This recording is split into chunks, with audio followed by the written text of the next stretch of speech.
toes.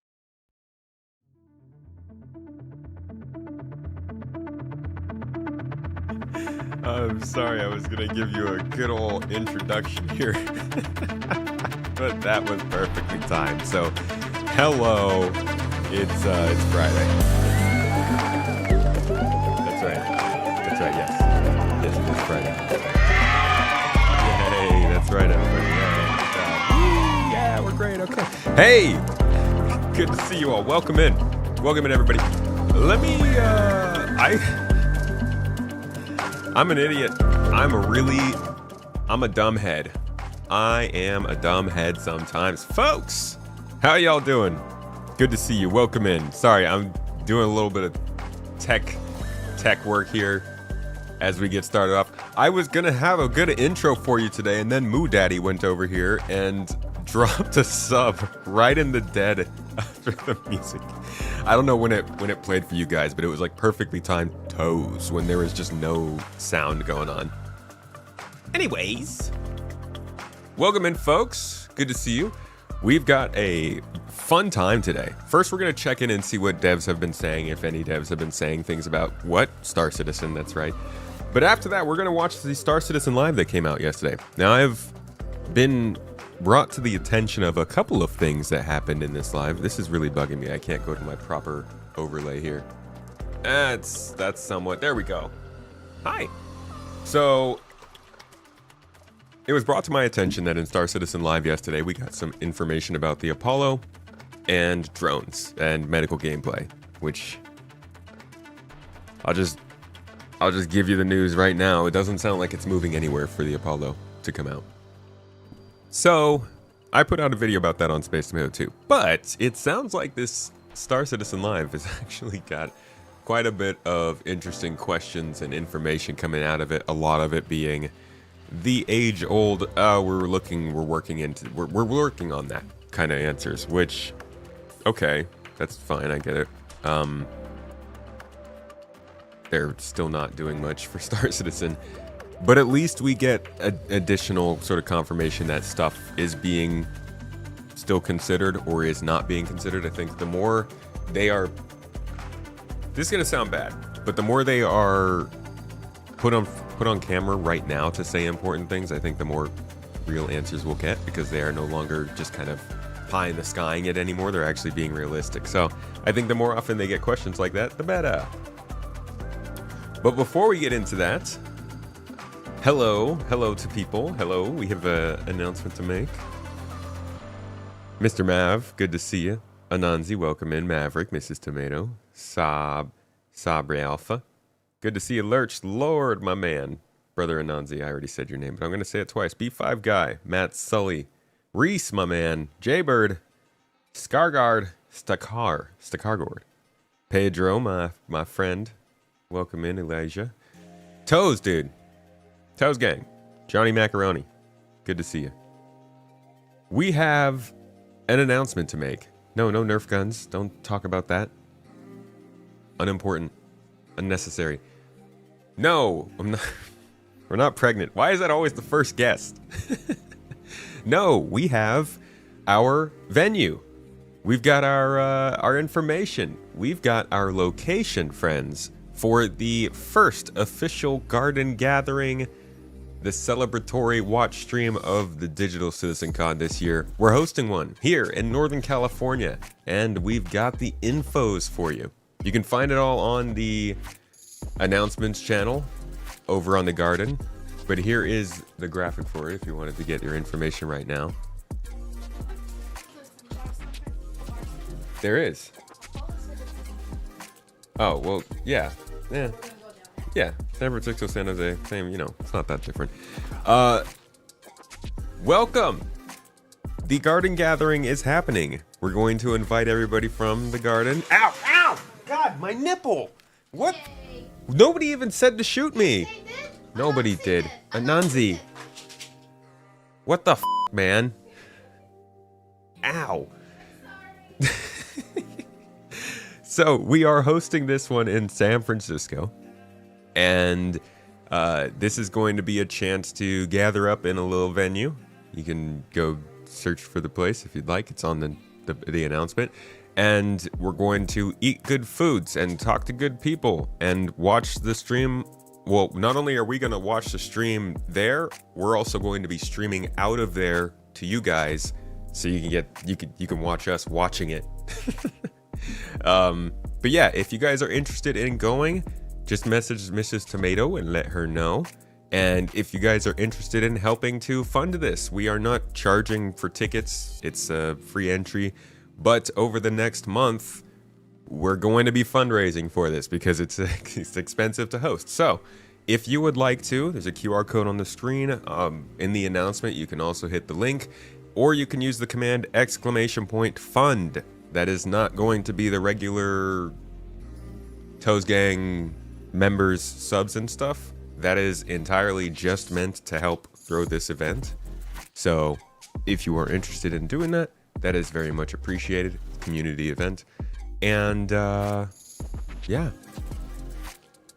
I'll keep talking to him. Don't worry, it's not the last time you're gonna hear about it. I'm gonna be talking about it a whole bunch.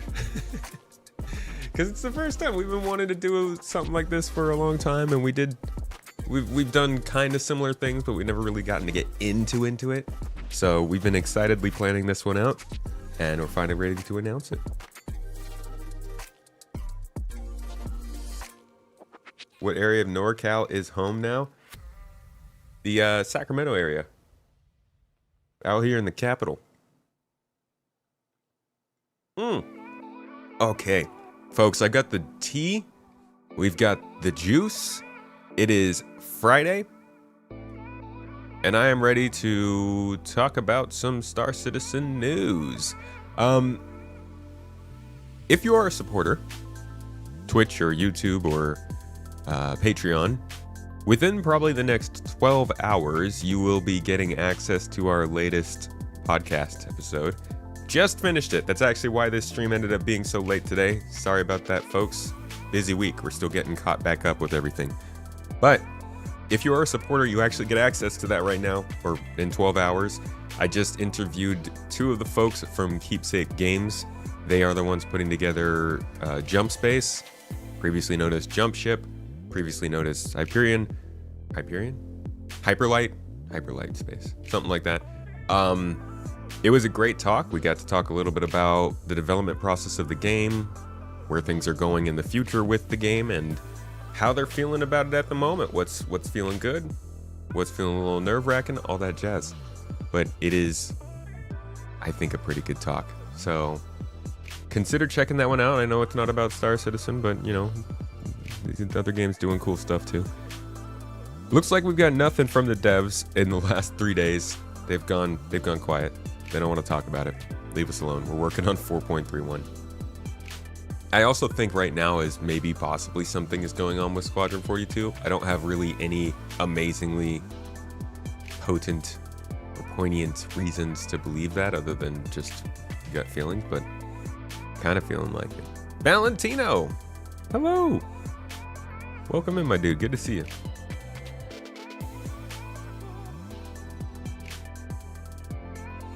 Alrighty.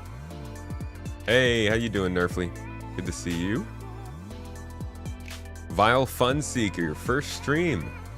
Hey, welcome in. Why'd you decide to pop into this one? Just so happens. Happy Friday, Valentino. We're gonna get started. Shout out to Toes Gang. Last stream, you guys are great. Thanks for powering this stream. Let us look at ship news. There's going to be a nice little watch through. It's probably going to be pretty long, so settle in for a good long while. Get your cheeks comfy. We got an hour and a half information drop here of God. I'm probably going to try and summarize this a bit into a shorter video for those who don't really want to watch this whole thing, but if you do, welcome in. This is Star Citizen Live, August 21st, Ship Showdown Q&A. Let's get into it. Oh, and just for clarity, if you are watching this, I pause and talk a lot. So unless you want commentary, you might want to find another way to watch this. All right, let's do it. Is there usually a sound effect there? I don't think so. Hi, everybody. Welcome to Star Citizen Live, emanating directly from our offices, the office part of the offices where we spend most of our actual day. Toes. Welcome. It's been a while. I'm your host, Jared. On the show this week. Nearly forgot it. On the show this week, for our Ship Showdown Q&A, our two big vehicle directors here in the UK office, Mr. John, I almost said John Curtis. Wow. I just caught myself. John Curtis. Mr. John Crew and Ben Curtis. John, Ben, say hi. Ben Crew. Hello. Hello. So we've got to get used to the camera swapping. Yeah, Zoom does the camera swapping. John, say something more. Hello. My name's John. Right, Camera doesn't want to look at John. John has also just moved offices. That's why his background is a little bit plainer. Yeah, you just moved offices. I'm still in the office I've been in all year, but it's we're not used to being in here. So yeah, hi everybody. If you've never seen Star Citizen Live, do they say something about data running? Actually, don't tell me. Because whatever they say is probably going to be disappointing. The Star Citizen community. At the end of last week, we put up a thread up on Spectrum and asked you to submit your vehicle-related questions. We're doing this show because we're in the middle of Ship Showdown, which is our big annual knock 'em, sock 'em, drag 'em event where the raft loses in the first round. Too soon. Damn. That's sad, dude. How does the raft lose in the first round? That's embarrassing. That thing was that thing was literally the favorite ship at the end of June. It's the only thing you could find out of an outpost. And 1 month later, they turned their backs. I'm disappointed. Have some spine, Star Citizen community. Talk to the people who made the bracket because that was Crassics. So unfair. Good afternoon.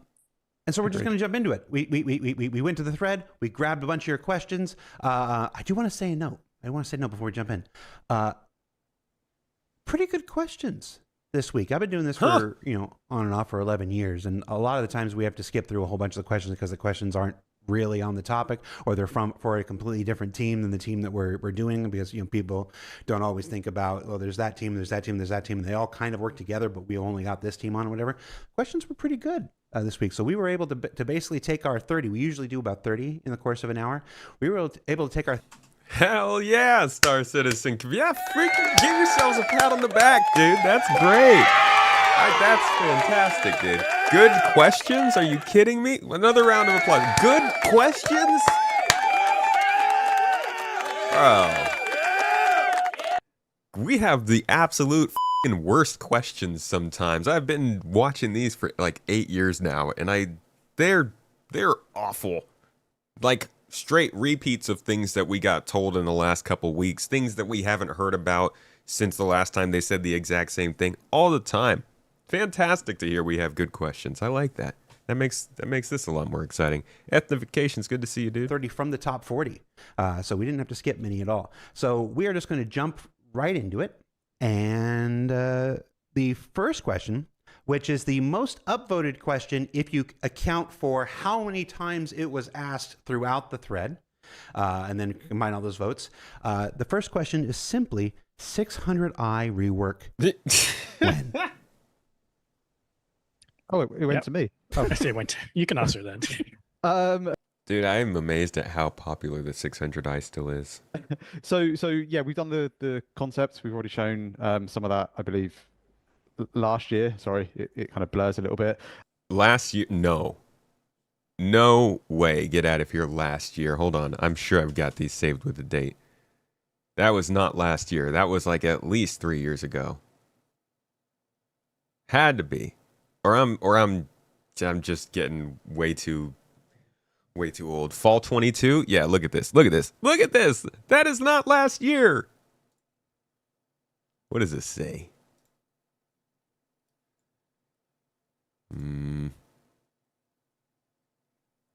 Where's the date on here? I'm probably giving too much of my information here.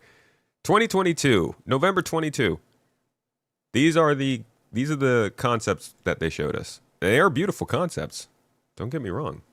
I am a concept man.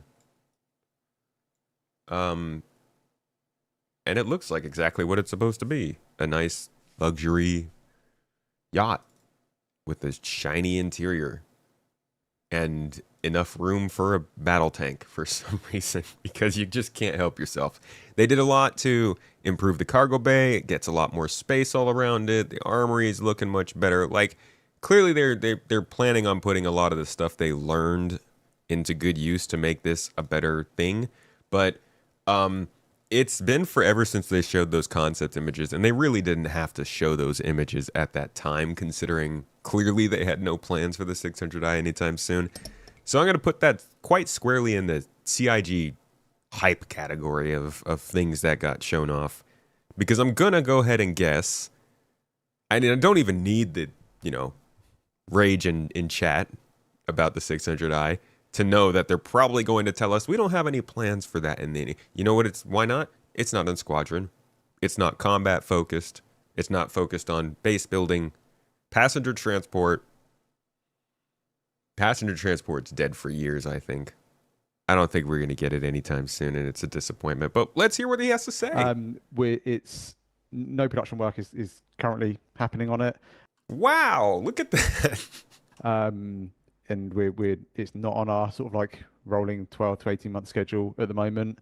I think everything that we showed in the concept still valid. I think exterior wise, pretty happy with where the ship is. It's mainly down to interior layout changes and making a better use of the space that it's got. It's got quite a lot of space, and it's got a fair amount of wasted space. Yeah, you know what the biggest thing I think they need to do with this ship is make sure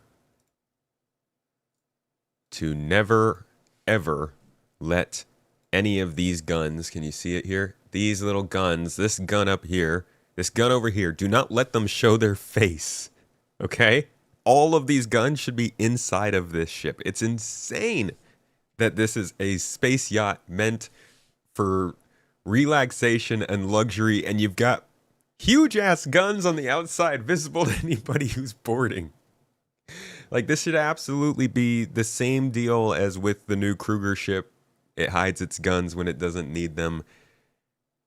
Yeah, the 600i needs work, man. And there's literally no reason for it to get done. The guns do retract?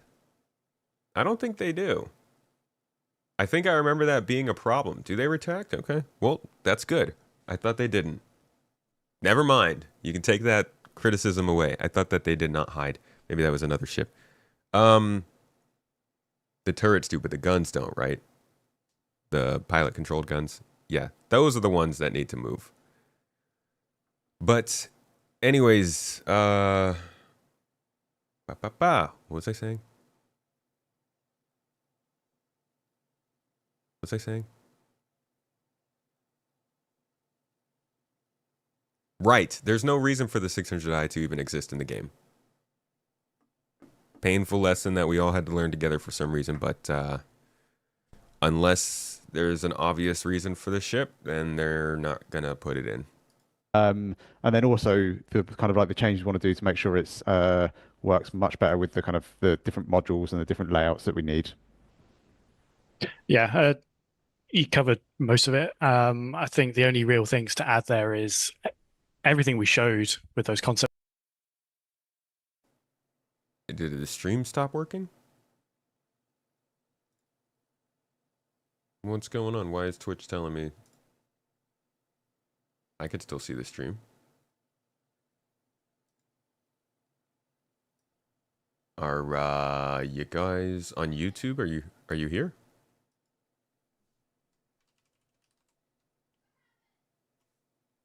YouTube, you guys can see? Okay. I don't know. Maybe something happened to Twitch? It's choppy for you.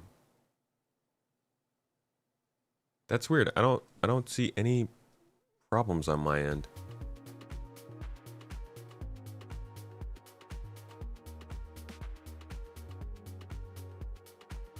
Guys, I don't know. Is it still choppy? What is this madness? Am I being punked? Bamboozled?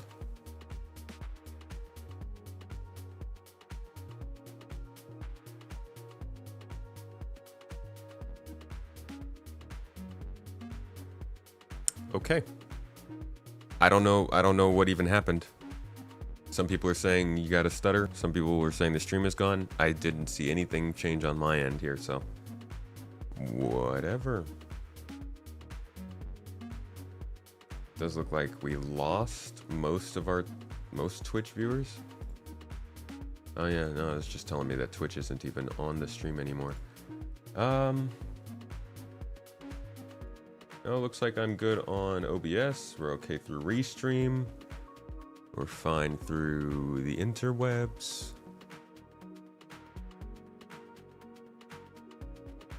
Okay, that's weird, guys. Well, I'm gonna keep it going. If you are saying that you can still see the stream. Not sure why the Twitch one completely dropped off. Yeah, just tell people to refresh on Twitch.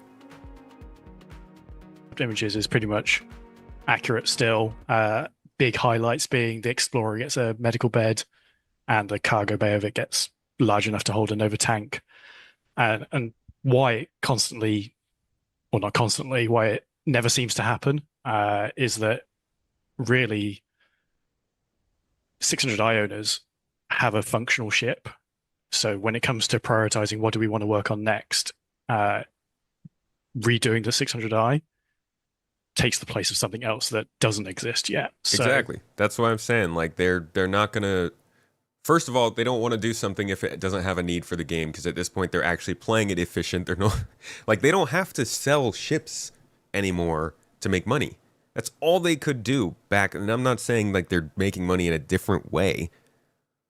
I'm working on a video about this actually kind of right now. It's not exactly about this, but it's about the idea that they aren't that focused on using features and tech and cool stuff to get us interested in this game anymore.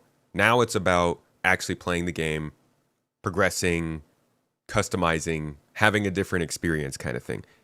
We're far away from that really being a whole thing, but it's definitely the way that they are approaching this game's development is like very different than it used to be. And I think a lot of it is more efficient. It's good because they're being more efficient. They're making choices that are more based around actually making progress towards a game rather than just like wowing us with tech.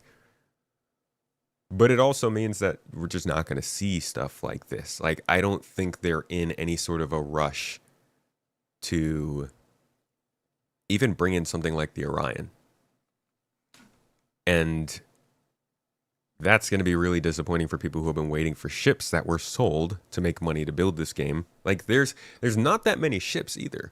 There's like 6 or 7 ships that are truly old that haven't still been made. And I do feel like those are ships that were sold to do the work you guys are doing now. I don't want to tell them to put in ships that'll just have to be reworked.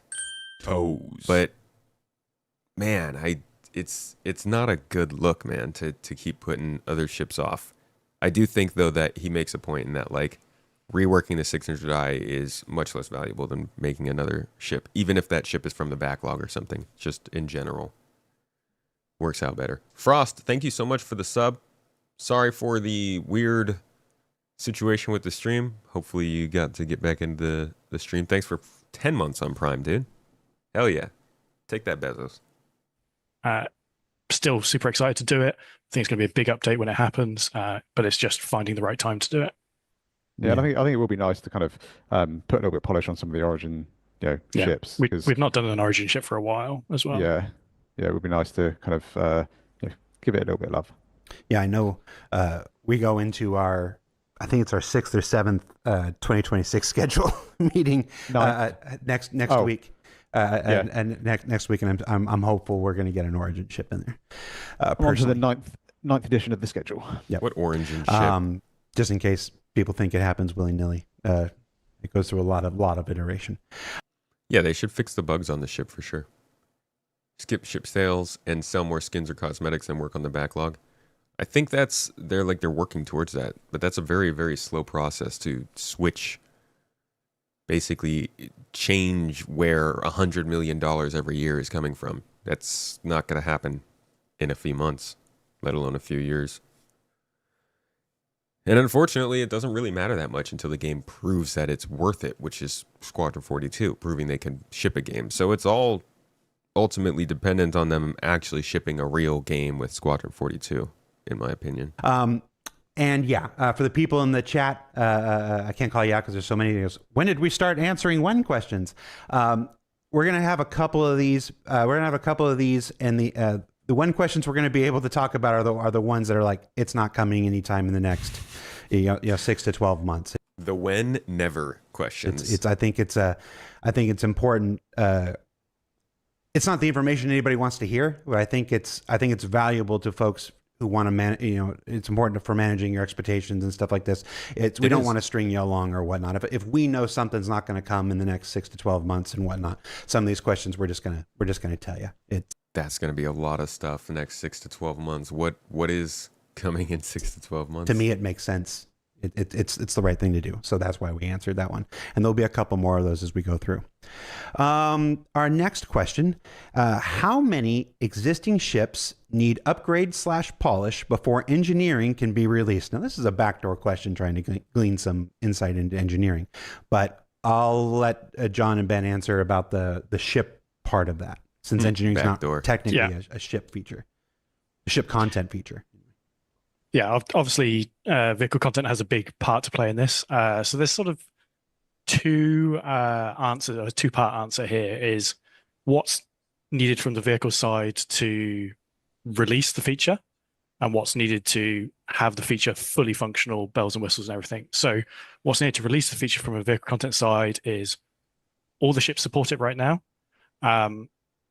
We have fallback methods for those ships that don't have physicalized components, say like all the single seaters. You'll be able to access the gameplay in a way through your existing MFDs to sort of repair and manage components that are damaged. So it's sort of not as unfair to those ships that don't have that level of physical components as those that do. And that will come with some downsides. But again, it's not a vehicle content feature, so I don't want to go all the way into specifics.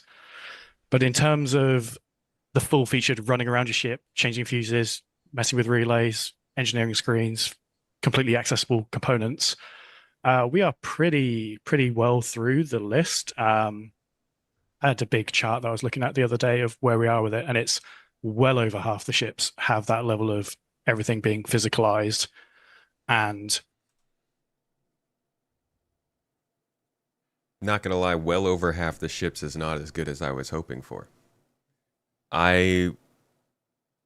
Originally, I think they planned to release it with like 10 of the ships or something like that. Well over half the ships is good and probably covers the majority of players on their everyday sort of things.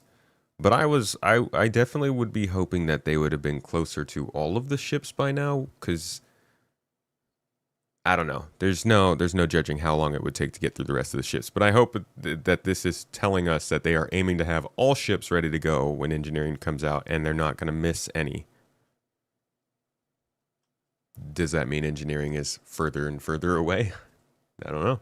The majority of the ones that don't so far are those single-seater ships that gameplay is of a lesser importance. So every patch, people have noticed ships getting little updates here and there, or have not noticed. So we're chipping away at that list whilst working on all the other things. Yeah, and I think that's it. It's fortunately the engineering gameplay makes the biggest difference to the bigger ships, and it's the smaller ships that kind of give us more of the headaches, like not the single seaters, but like the ones with like the really small interiors. They're the ones that kind of gives a few more headaches, because we're limited by the exterior of the ship and trying to cram in so much into the kind of interiors. But yeah, luckily the mediums, the larges are a little bit easier to kind of update and support for that. Yeah, and the big headline here is that it's not a feature that's being held back by the work on the vehicle content team. It's the folks who are developing the feature and the gameplay systems design team, and they're still working on it. I saw Torsten was over here. He was visiting from the Frankfurt office earlier this week, and he was in there with a big review with JJ and Rick and Rich on this earlier this week. So it's still underway. It's still in development. No comments on when, because we've done like between Digital CitizenCon, actual CitizenCon, a couple ISCs, we've done like 5 videos on engineering at this point. So it'll go into tech preview testing when it's ready. Is the answer we're going to give there as far as when. All right. So the last thing we know about engineering is that, there we go, it entered tech preview preparation with devs moving the code into a new staging system. So like, it's moving forward. Having big meetings about it doesn't really mean it's coming soon, but yeah, I don't know. Even if it's the single seat fighters that don't have the system, it still means the system is not fully integrated across the game. I don't know. Maybe it won't matter that much. Next question from the thread. How do you choose the color scheme for the showdown paints each year? Dartboard. This is probably also a backdoor question to the Yeah, I'm guessing super that's a me pink question. It's a big spinny wheel of random colors, and we just go. Yeah. I just want to know if they're going to be giant and pink or purple again this year. Well, we've got a meeting kind of next week to make some decisions on this. Yeah. It's not necessarily a me, John decision. In more recent years, what we've been trying to do is kind of wrap the whole event into its sort of like quite a cohesive sort of brand and tying it all together. So you'll notice that the colors that the halls were and all the branding in the halls was reflected by the ships. It works great on some. It doesn't necessarily work as well on others. I think we're this year, like I say, we've got a meeting to discuss next week about what we're going to choose. I think we will hopefully have learned a bit from some of the ones that maybe didn't work quite so well, and hopefully make something that everyone, well, it's really subjective in it. Some people are going to love it, some people are going to hate it no matter what we do. So, but hopefully it will be more successful as we move forward. Some people are definitely going to hate it. Can it be more purple than it was last year, though? I'm trying to. Like last year was like purple and blue, and it had those really nice sort of like That was the year before. Oh, was it? Oh God, has it been 2 years already? Last year was Milka. Oh, What do you say? Wait, what? it's already. Last year was Milka. Oh, Wait, what? Yeah, what? no comment. Milker? Is that a UK? Milka, the European chocolate brand. Oh, Purple and Milka. white. Oh, Milka. Okay. What's the line? Other brands are available. Which was also purple. So did we get 2 years in a row of purple? Is it also purple this year? Is it always purple? Oh yeah, they're not the only brand available. Other chocolate. And just in case any of Milka's lawyers are watching, that was not a binding statement from Cloud Imperium Games. It's just colloquialism. As of 2025, most starter ships are far from being Gold Pass. These ships are the ones which are used by new players to discover the game, and they are sometimes so outdated and featureless that it feels wrong. Any plans to prioritize legacy starters to Gold Pass them? I like a question with a strong POV. Yeah. Yeah, man. Starter ships. Short answer, yes. In fact, this week we actually did the kickoff for gold standarding the Aurora series. So what do we mean by that? That means giving it all its physical components, updating the dashboard to current MFD standards, fire extinguishers, weapons locker, just fixing all the stuff that's wrong with it that doesn't suit the game today versus when it was made. And it's going to be a... Dude, and it was made a freaking while ago. When was that shit put into the game? Star Citizens Aurora. This one was released in... It says... Okay, it says 2959 in the lore. But I don't even know when this came in. This came in before 3.0, that's for sure. 2012, 2013 released with details along with variants of the Aurora. No, that was the brochure. 2013 second brochure.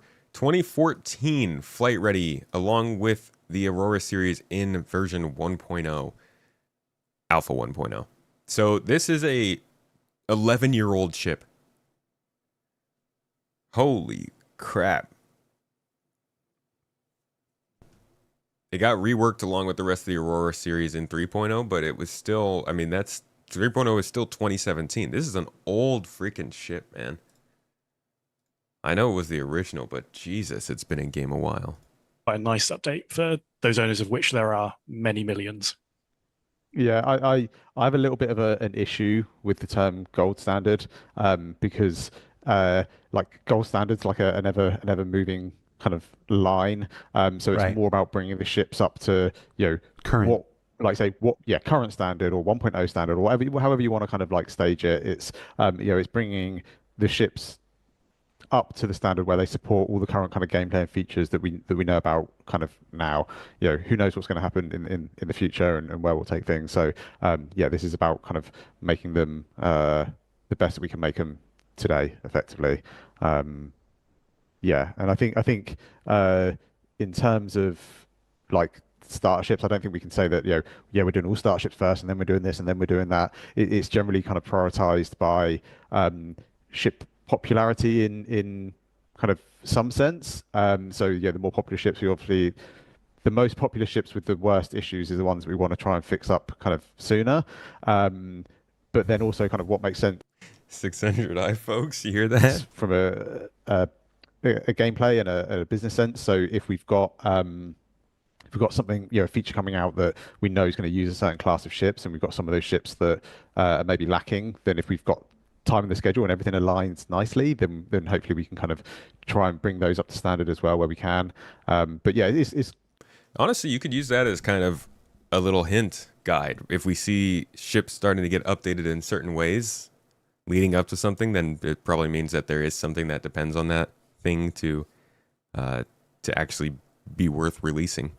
quite a lot of kind of juggling of different things to kind of do the picking of exactly which ships are getting their pass when. There was a question in the chat from Denon Tonic. I don't know if I'm saying that right, but this person's been in SCL chat for years and years. Hello. They ask, why was the Aurora removed as a starter package? Simply put, it's a two-factor thing. I can't remember when we did it. We did it a while back ago. One, I think the Aurora MR alone, there's like 490,000 of them across accounts in the PU. When you factor in all the Auroras, it's definitely our most populous ship, and it was still needing a gold standard pass. It needs all that work. The dashboard they mentioned, the damage mesh, the ground fuel ports, the radar, and all, it needed work and everything. We felt that there were other starters that were a better start for people, just like the question originally said. See, that's backwards.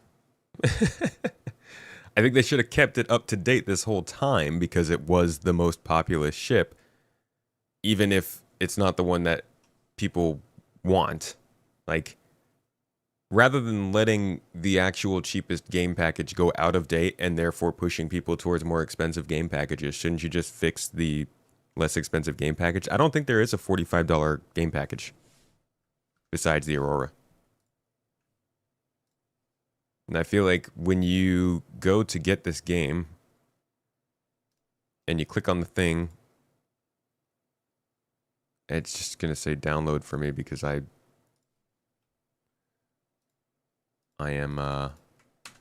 already baptized under the son of Pico. So if you come in here, you go play now. Oh my God. Just show me the dang sell you a ship page. Okay, I guess you can't get to it anymore unless you actually make an account. Very interesting change. That's another one. That's a new one. No? Is that? Let's see if I can go to game packages from here. There we go. Okay. So these are on sale. This is a $45. So the Mustang's still available for $45. But the Aurora is not on here anymore.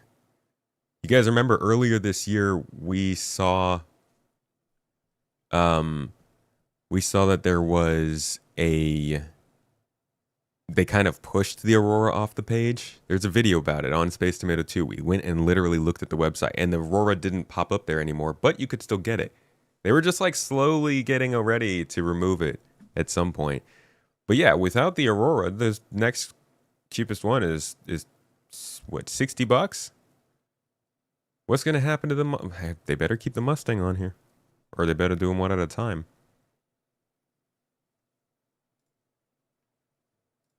So we removed it from the starter packages. You can still buy it. You can still buy it individually if you want it, whatever. But we felt it was more customer facing to push ships that were closer to the current standard, as Ben said.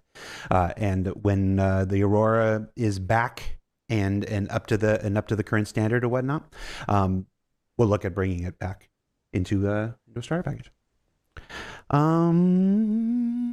What have we got next? I hope so. What happened? I think it's a great little extra ship. Also, it's nice. It's a nice thing to like give away and stuff or gifts to somebody. Happened to the 4th Zeus variant? It was briefly shown during CitizenCon 2953, and it was apparently called the Zeus Mark II ST. ST, I don't baby. remember that, but I was really busy at CitizenCon. I do, because a fun story here is I put the wrong image in the PowerPoint slide for the presentation. And I noticed that on stage when I turned around and looked at the screen, and it had all 4 there. So yes, there is a 4th variant called the ST. And the reason it isn't really known about beyond there is it has a Passenger sort of game transport. loop that Passenger transport. isn't really fully fleshed out. So we decided not to launch it with the other 3. What is it? And when that game loop is more fleshed out, What is it? we'll talk more about it.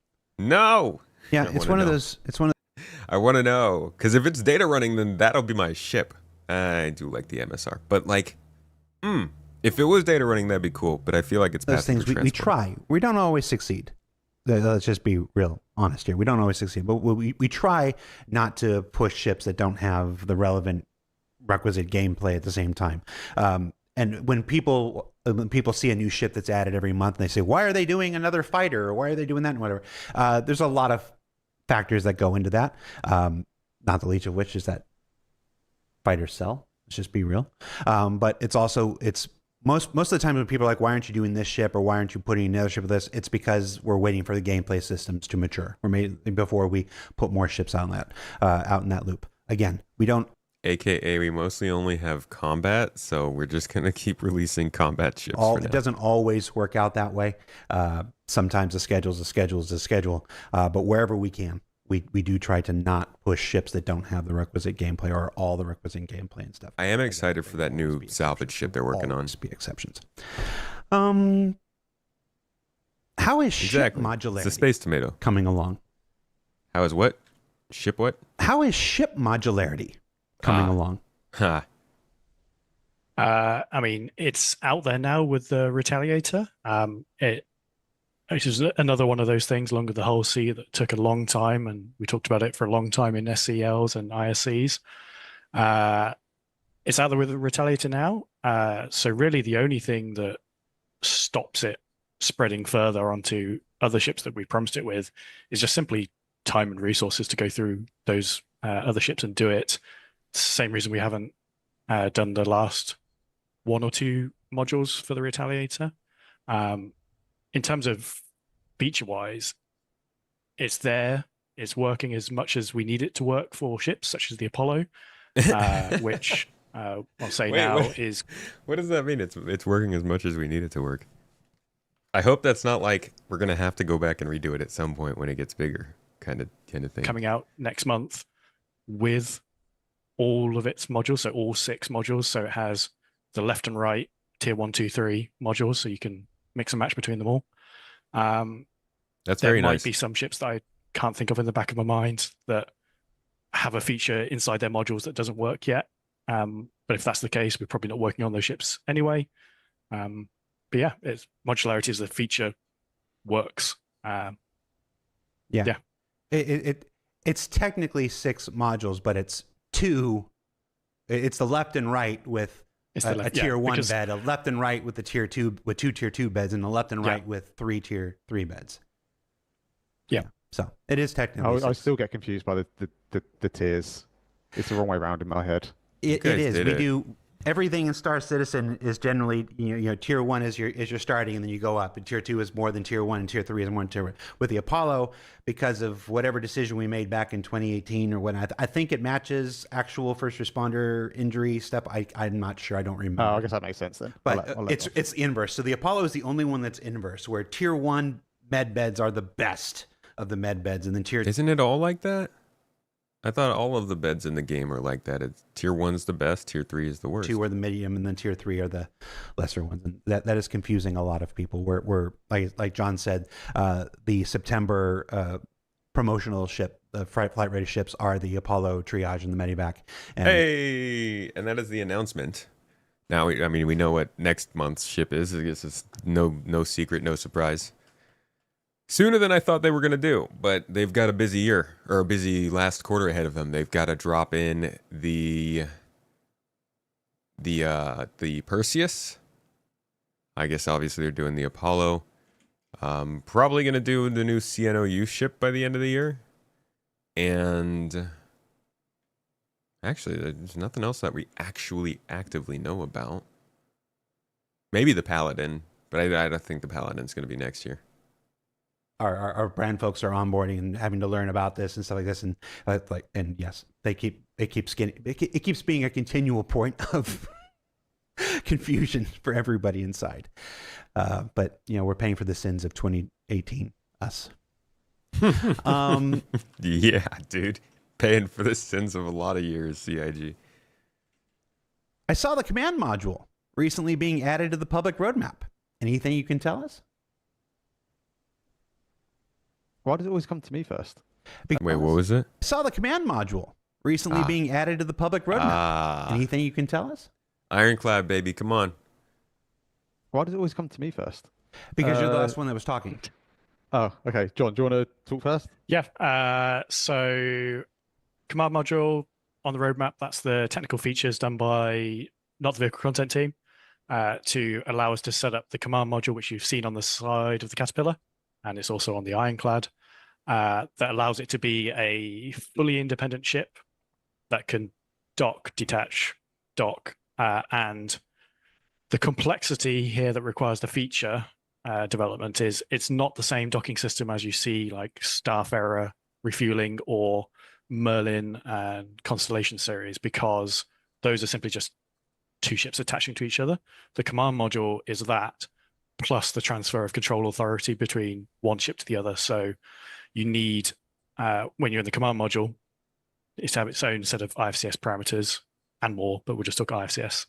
So it can fly off and do its own thing. And then when it's attached to the base portion of the ship, it then needs to essentially absorb all the control links of all the items that are in that other section, take over control of them, take over flight of the whole thing.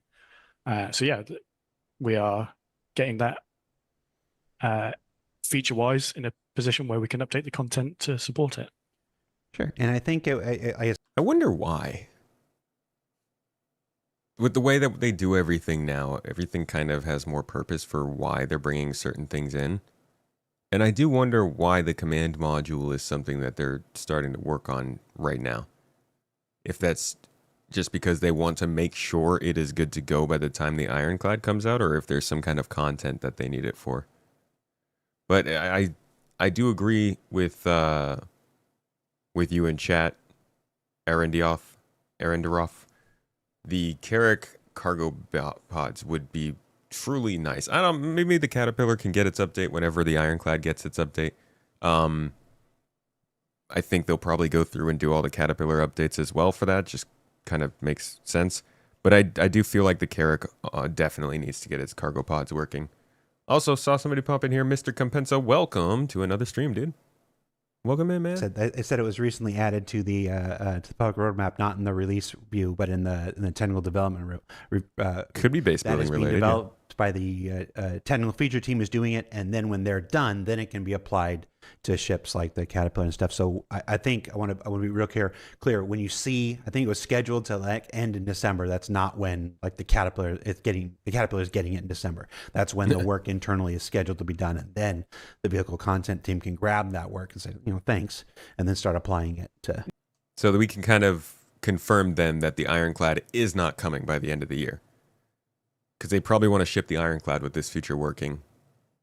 So that's got to be another 4 or 5 months into next year. Ironclad very well might be DefenseCon 2026 ship, which is kind of funny because people thought it was DefenseCon 25. And it's like, it's not a hard requirement for some of our upcoming ships, but I think everyone will be pretty disappointed if we're not able to ship the Ironclad with its module. And obviously, like I say, it unlocks us to then be able to kind of work on the Caterpillar and everything else. So from our side, we're not in control of it, but we are pushing to try and get as much support as we can for it. Just leave notes under their door. What brought on this recent design trend of emphasizing bespoke weaponry on your newest ships? I don't know if that trend is 2 in a row, but question's a question. I agree. It's an unfortunate trend based on just the last 2 ships. It's not a sort of weird plan to just bespoke weapons going forward. I think if I think about everything that's coming for the rest of the year, the only other bespoke weapon that is on any ship for the rest of the year is the Perseus turret guns. Everything else uses generic ones. No, there's a bespoke weapon on one of the October things. Hey, Alan, thank you for the super chat, man. It's Friday, my dudes. Welcome in. Thanks so much for supporting the stream, man. How you doing today? How is it going? All right, so the Perseus, it has the for the rest sole of the bespoke. year is the Perseus turret guns. Everything else uses generic ones. No, there's a bespoke weapon on one of the October things. October things. Oh, yeah. Yeah. Does the Paladin have anything bespoke? Maybe the CNOU ship? Okay, sorry, continue. So two more for the rest of the year. That sounds like a trend, John. Those ships also have generic weapons. And it's a 2-part answer. One, Ben could probably talk about from the visual side, but from the design side, it allows us to have essentially... Yeah, that's confirmation of the Perseus this year. Basically. And we knew that, right? There's no way the Perseus wasn't going to come out this year. It's kind of written in the stars. Some level of control over the actual raw damage output of a ship, because as players know, everyone min-maxes. If you have generic swappable weapons, you have to account for a full size range. So if we take the Meteor, for example, and we let those be generic size 5s, I think that would be a well and truly overpowered ship. But because they're bespoke ones, allowed us to have size 5 weapons that were very constrained and had sort of downsize to keep it in check. And the same with the Wolf, that generic size 4s would have made it sort of just a Talon, but smaller. Yeah, I think you're right. It's a compromise. It's a compromise between design requirements and balancing and everything like that, and also between the visuals that we're trying to achieve. I think trying to fit generic size 4s on the Wolf would have limited what we could do with its visuals, and I know that's not important to everyone, but it does make up a large part of what we try and do with the game. But like I say, it's a compromise. With the Wolf, we were really keen to be able to kind of have those weapons fold away and kind of compress into the body and give those really clean lines. I think it was a quite important thing for Kruger. And with the Meteor, we kind of wanted to really tie those weapons into the kind of the ship itself and kind of show that it's make it feel kind of really powerful, really unique. If that is a limitation, then I am not. I don't know if that means. I mean, they do have ships where the guns fold away. They don't have a really cool animation, but they do fold away. The C1 Spirit, the absolute best ship in the game, has that feature, And like I said, I would hope for them to do that with the 600i. Not saying that they had to allow for... I really don't care about the bespoke weapons on that ship. If anything, I think they kind of nailed them. It's a really fun ship to use. I get why people aren't happy about it, but I don't think it needs to change. I just need to, make sure it doesn't happen to every ship. So we can integrate them into much like what we did with the kind of the Ares ships.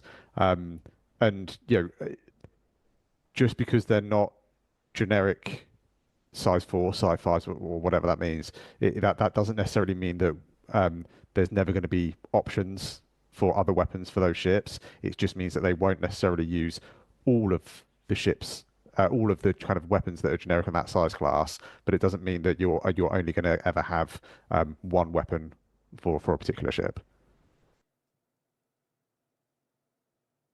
I gotta save this as a reaction face from Jared. Is that, I wonder, Man, please do that through modularity, not through other types. Or maybe blueprints or something that'll allow that kind of stuff to happen. I don't know. What does it mean? Okay. I hear what you're saying. We'll see if anybody else picks up on it. If only there was a giant ship convention. We need coming up. to wink at the end of that statement. Yeah, that must be like a blueprints thing. Or... yeah, I'm guessing that's...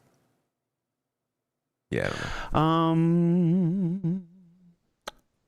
The ships with multiple S2 shields seem to have some power issues compared with ships with a single larger shield, as they consume much more power, but they perform much worse. In the past, you said that 6 times S2 of the Redeemer should provide an advantage in regeneration compared to a single S3, but currently they're not working this way, as the S2 shields have much worse shield regeneration. Whew. John. That is very true. So we are in this sort of in-between stage of the current system and engineering. And I talked with Torsten yesterday to make sure I say the right thing here. So hopefully I don't misconstrue it. But with the engineering update, there's going to be quite a large change in how shields and other components function. I'm so freaking excited for this update, dude. And essentially, if you have a ship that has more than 2 shields, you will only ever have 2 available at a time active. So that means that if one of them goes down, your third one will come online to take its place. If that one goes down, the fourth one comes online, 5th, 6th, whatever. So Wow. In terms of power consumption, obviously that changes things drastically because you're only having to power 2, but you have this sort of... yeah, dude, that could make some ships really valuable. Just having an extra shield or 2. larger backup pool of shield generators. So dude, that in terms of size 2 change versus everything. size 3, all the sizes will have changes done. Like every single item is rebalanced with engineering. All the values you see now are not going to be the same as they are when engineering drops. So you can't really accurately compare that 6 S2s now to, say, 1 size 3 coming in the future. But that difference will be a lot less with engineering update. Please. Dude, if you have a ship with more than 2 shields, that could completely make the battle.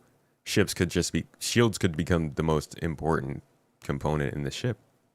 Obviously, besides like a power supply, that's kind of important. Please don't make me swap all of size 2 to size 3s. It will break me.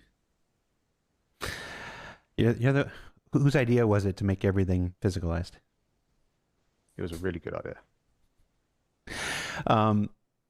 Are there any plans for a medium to large class salvage ship? Okay, I love the way it always goes to Ben. Who's the last one talking? So we want there to be like a full range of ships in a gameplay loop, like true dedicated starters, like professional starters, then small, medium, large, capital, whatever. And we saw this earlier in the year with the introduction of the Golem for the mining loop. So you've got that teeny tiny proper starter ship. And for salvage, we want to have RSI? that as well as this medium large ship in the future to fill them out, fill the range out. Need an orange salvage ship. An orange one? Why an orange one? So I think salvage suits orange ships. Ben's a leaky faucet today, huh? What is that? An Argo mid-size? I mean, I'm pretty sure they also follow the Reddit and Spectrum and are insane brainstorming in Discords, wherever it might be. They know that people are like chomping for an Argo salvage ship. That's I would say it was a given even without him saying that, but now that he said that, probably going to happen. They do have an RSI salvage ship, a starting ship planned for some point. And it was in concept phase back in March. The 1985 Wolfgang Peterson movie. March. Yeah, so in March, we got this view of their options. Yeah, they did like come out, or they'd be like, we're not sure how much movement. And this was the same show where we saw these options for the Kruger ship. This is the Kruger ship we ended up getting. Not saying that they would obviously go the same path of development, but if we do look at our handy dandy ship sheet, the ship sheet with all the ships on the sheet, I do believe that one of these unannounced ships and or vehicles is probably that small salvage ship. There's also a couple down here. We got just like a whole bunch on here we need to start eliminating. We could update this. You probably should wait, but I can't. It's too exciting. We're here now. We'll get back to this when the next monthly report drops. But yeah, I think this is going to be that salvage ship, and maybe they'll say something about it here in the live, maybe not. But when does that mean we might see a medium one? Ooh, a medium salvage ship. Let's go, dude. We need that. That'd be awesome. All right. Yeah, they probably want another starting ship ready by IAE. It's a good call. All right. I'm just going to ask this question, then I'm going to go get a drink. Backlog ships plan? Yep. Obviously a very popular topic, rightly so. It's always, like we've talked about this over the years lots, it's always a balancing act. At the end of the day, the company and the project is funded in a particular manner, and traditionally new ships sell well.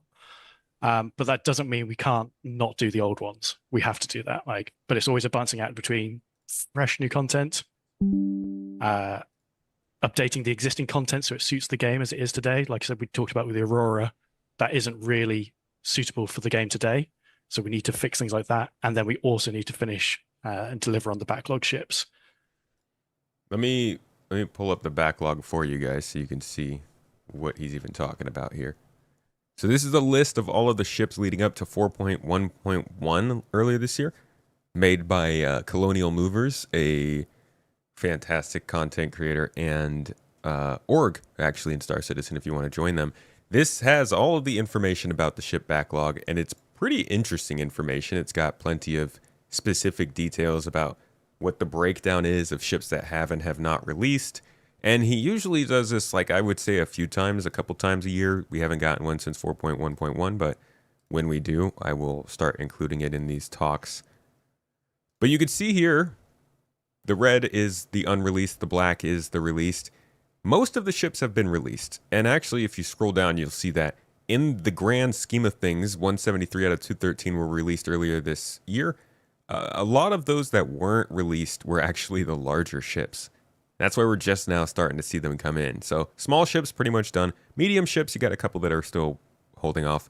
But it's large and capital ships where you see a lot of the stuff just not coming into the game. I think that's what they're working on now with some of the larger ships. This also doesn't include how many ships they have to go back through and rework. But I do think that this engineering pass they're doing on them is helping out with that quite a bit. But looking here at the different ships that they could work on, almost all of them have something unique to them. Banu Merchantmen, player shops. Orion, more advanced mining. Crucible, repair gameplay. Endeavor,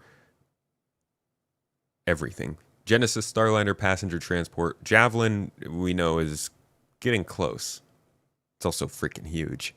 The hull B, D, and E are basically just the hull C and hull A combined in different sizes, so I don't think they see much reason to do that, especially since we don't have an economy to really differentiate between these ships.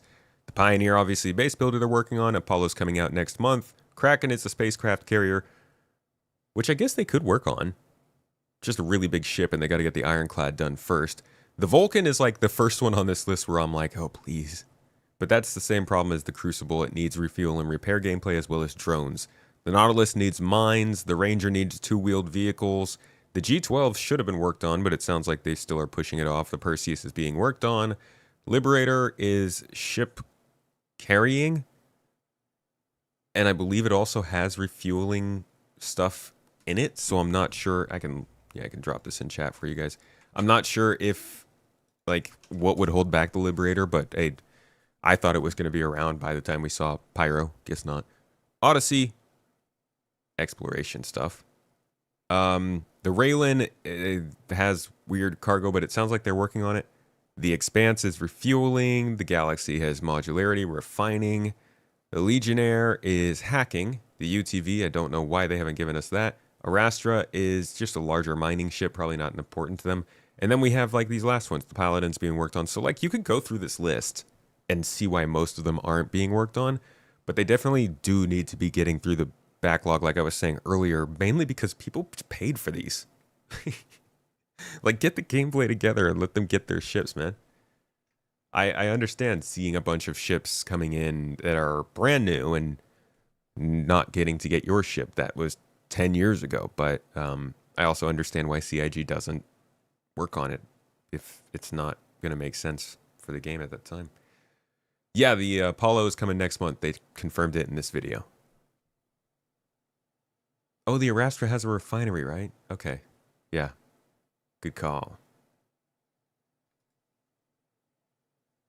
And that changes year to year, quarter to quarter, Yeah, that ratio. it's something we put a lot of kind of discussion into and thought into as we're kind of like planning out the years and what we're planning on doing. And I think we kind of generally look at what we're working on in the 12, 18, 24 kind of month. Ben, I'm sorry to interrupt. Can you move your mic closer to your mouth? We can't hear you. Oh, I'm very sorry. Yep. Is that better? Yep. Yeah. I was just kind of echoing what John said. We basically, we put a lot of thought into it. We're kind of generally planning like 12, 18 months and ahead. And having a bit of a look at like where the backlog is, which, like I say, is something we do every time we're kind of talking about what ships next. If you take into account the sort of like the next kind of 18 months or so, after that we'll be left with maybe kind of like two-ish a year that we haven't delivered. Maybe some years three, maybe some years one. But I think we're we're definitely trending on the right trend. There's a few manufacturers. It's a lot better than it used to be. They would just release concept sales all the time. Now at least if they're releasing something new, it's going straight to flyable. I do think the backlog could still use some extra effort. They've got like one or two vehicles left. It'd be great to kind of get them kind of done off the backlog, and then we can really focus about kind of new and exciting stuff. But I feel like we've made a decent effort, and we're kind of like we are getting towards the kind of like the end of the list. Yeah, if you look at the existing backlog ships, and we said this before, that we don't want to release ships without their gameplay, whether that's like feature-wise or game loop-wise. If you remove all the ones that, as of today, like if we could click our fingers and instantly magic a ship into existence, if we remove all the ones that don't have features in the game today or fully functioning game loops, that backlog list is quite small. I think you've got the G12s, which I know there's a question about coming, the Liberator, the whole series. Okay, so he doesn't feel like there's anything that's holding back the Liberator then. Odyssey, and then the rest. Oh, and the Odyssey. See, that gives me pause. Okay, because what's deep space scanning gonna look like? Is the Odyssey gonna need drones, or is it just not gonna?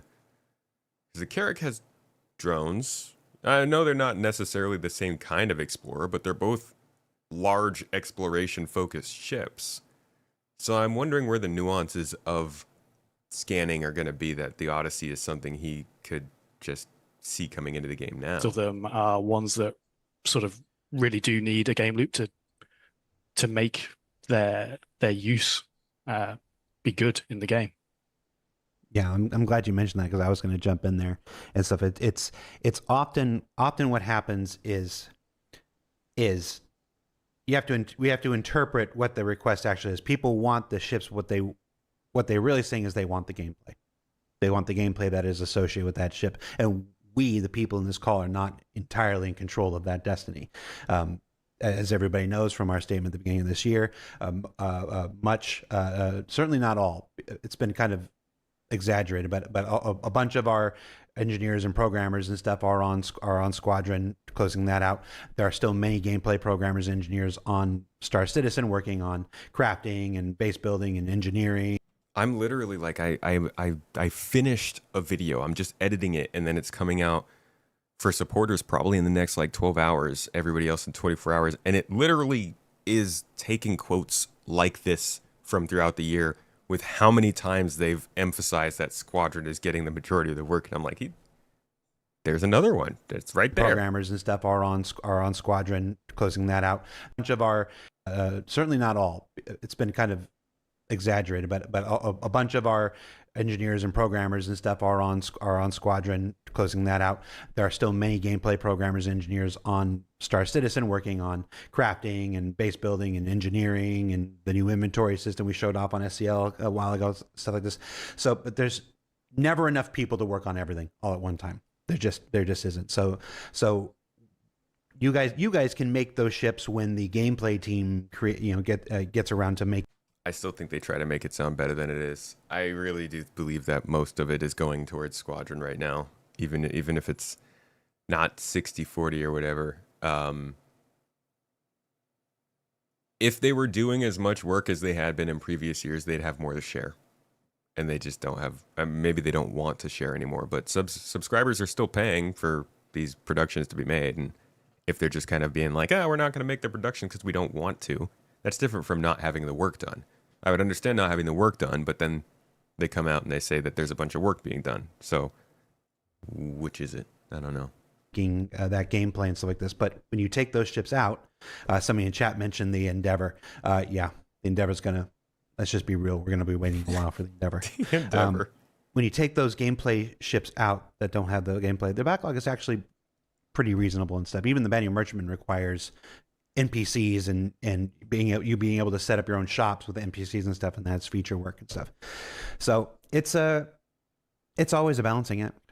We answer some version of this question twice a year, every single year for at least the last half decade and whatever. The answer never really changes, but there's always new people. So I want to make sure, it's a thing. We'll keep answering it because people want their ships and people deserve to have their ships in as timely a manner as possible.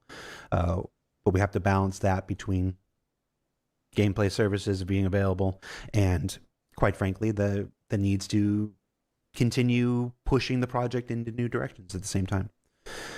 So it's not easy. No, it's not. We can tell 12. that. 12th question. I don't know why I said the number. Raylan cargo pod system, valid or needs rethinking? Ooh, that's a good question. I'm glad they finally took that. Who's it going to go to? I'll go. Okay. I think it's. Can I say both? I think visually, it's valid. Like we really like where it is visually. And we have been doing a little bit of investigation on this kind of fairly recently, trying to work out what we want to do with it. I think what that has kind of led to is the cargo value is probably going to change a little bit, and I think we will need to do a little bit of concept work to get the kind of the visuals to a point where it still looks cool, but it is kind of it's practical and these are the cargo pods, ship kind of good to use, because the last thing I really want to do is push us too far down a particular route with the visuals that just mean that it's an absolute pain to play with. So I think we need to find that compromise, like we kind of keep mentioning. But they are valid because I like what they look like, but they need a little bit of tweaking to make work. Yeah, they are going to use the existing SCU cargo system that we have in the game, so they're not going to have some that was weird important bespoke that I should have said. GM cargo that's important. Cargo. It's going to use the same SCU ones. It's going to take 32 SCU containers, but we have some ideas on how we're going to sort of wrap that up in the GATAC style language, and then the cargo capacity is going to go way up. I'm not going to give a number here. We'll give a number later on, but it's up. Nice. Okay. So that is actually pretty interesting. These are the cargo pods from a close-up perspective. You could see that they're kind of it actually I could see it. Cuz it's not necessarily the pods themselves that have this like triangular shape. It's almost like these triangles are holding the boxes inside. So if you just have the triangles and then make these internal parts rectangular, Could make it so that it works with the 32 SCUs. This is like the top back of the ship right here. But yeah, it's an interesting ship. You might recognize the design language from the Sulin. Same manufacturer, kind of works the same way in the transformations and stuff. It's very sci-fi. I love the design language of it. I think of all of the things in the game, this reminds me most of like what you would see from Halo universe, like Forerunner kind of tech. This between this and John, which it is John, so that makes sense. Cool ship. Glad to hear that they're going to stick with the concept. Will next year I see it says in the have a Q&A. manufacturer focus like the past year seems to have been RSI? And if so, any hints to which one it will be? We don't. This is going to sound weird after what has clearly been a year of RSI heavy ships, but we don't really pick like a manufacturer theme for the year. We talked on stage 2 years ago and last year about RSI being the theme for like the capital ships and going through that lineup. And a certain set of scenarios happened where we ended up doing some additional RSI ships, and that's been pretty useful. This scenario was Chris going, "Hey, I really like that RSI company. They got a good name. Can you throw in a couple more ships with them, please?" Building out kits and allowing them to sort of benefit from each other. Mm-hmm. But there isn't really like a next year's going to be X manufacturer and we're going to do 10 ships with that manufacturer plan. We try and do a spread. From the chat, will we see more Kruger ships? I hope so. I definitely want to see more Kruger ships. So yeah, it was more fins. More definitely.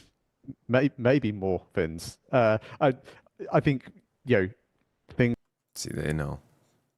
It's like the Kruger ships, the Sula and stuff like that. Stuff that is a little bit more blank canvassy when you kind of get to start with it. It is a very exciting challenge. I think if you take some of our existing manufacturers, you kind of know what you're getting. You know what you're getting with the Drake ship. Doesn't mean they're not fun because it's great to explore their processes further, their manufacturing further. But I was kind of super happy with the Kruger and where we got to with it, and I will definitely be pushing to get more Kruger ships. Not that it's my decision, but yeah, I'll do what I can. Another question from the chat.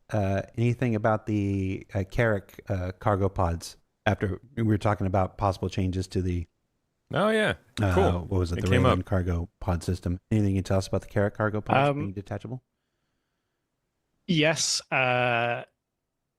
So there's a lot of talk about the Carrick ones. They were never designed to be fully openable whilst they're within the ship. If you look at the ship, like the belly of the ship comes down halfway down the pods. We did some work early this year, to improve the opening, but they're never supposed to fully open whilst in the ship. You're supposed to drop the whole pods out and then they open. If you look at the very original concept art, you'll see them like dropped on the planet side. That's where that ship's modularity comes from. Okay, I actually don't think I've ever seen that picture, or maybe just never noticed it. Let me look that up real quick. So the original concept art, you could see the cargo pods on the ground, huh? Let's see, original design. This one? No, not this one. You can see. Oh my god, look at how small this ship is. Just look at the ground vehicle compared to the underbelly of the Carrick, and then consider just how much the space there actually is in that ship. This looks like the vehicles inside the cargo bay, basically. But I don't think that's the picture he's talking. Ah, this one. Okay, yeah, I see. So the cargo pod comes out, and then it kind of opens as a little storage cabinet. Ah, dude, I never noticed that before, that they actually broke out the cargo pod and showed that. Yeah, dude, look at how much bigger the bottom is now. This ship, this was back when they like would launch a ship. It would come out 3 years later and it'd be like twice the size that they concepted it out to be, because they didn't have the concepts working right. They've gotten so much better at concepting ships now than they used to. Most of the ships from earlier in the game look much more different from their concept art than the ones that come out now. It's also partially because like the ones that come out now, they're concept ships. Their concept images come out with them. Do that requires quite an extensive rework of that belly area. So we're going to save that for when we have time to spread or time to spend more on the Carrack, because again, it can take cargo. I'm fully aware of how annoying it can be. It's not supposed to be like your mainline cargo ship. It's a explorer ship or expedition ship that can take cargo. Yeah, aware of the problem. The solution is slightly more work than I think people tend to think. Yeah, folks in chat are talking about how loading cargo for the Carrack is so painful. I just realized it's in the side of my screen here. You want to see what else is painful about the Carrack? Here's a piece of merchandise that never made it off the drawing board. This was a Carrack plushie we explored like years ago. I just had it on my. That's a pain. I'm sorry. Yeah, well, yeah, it's Look.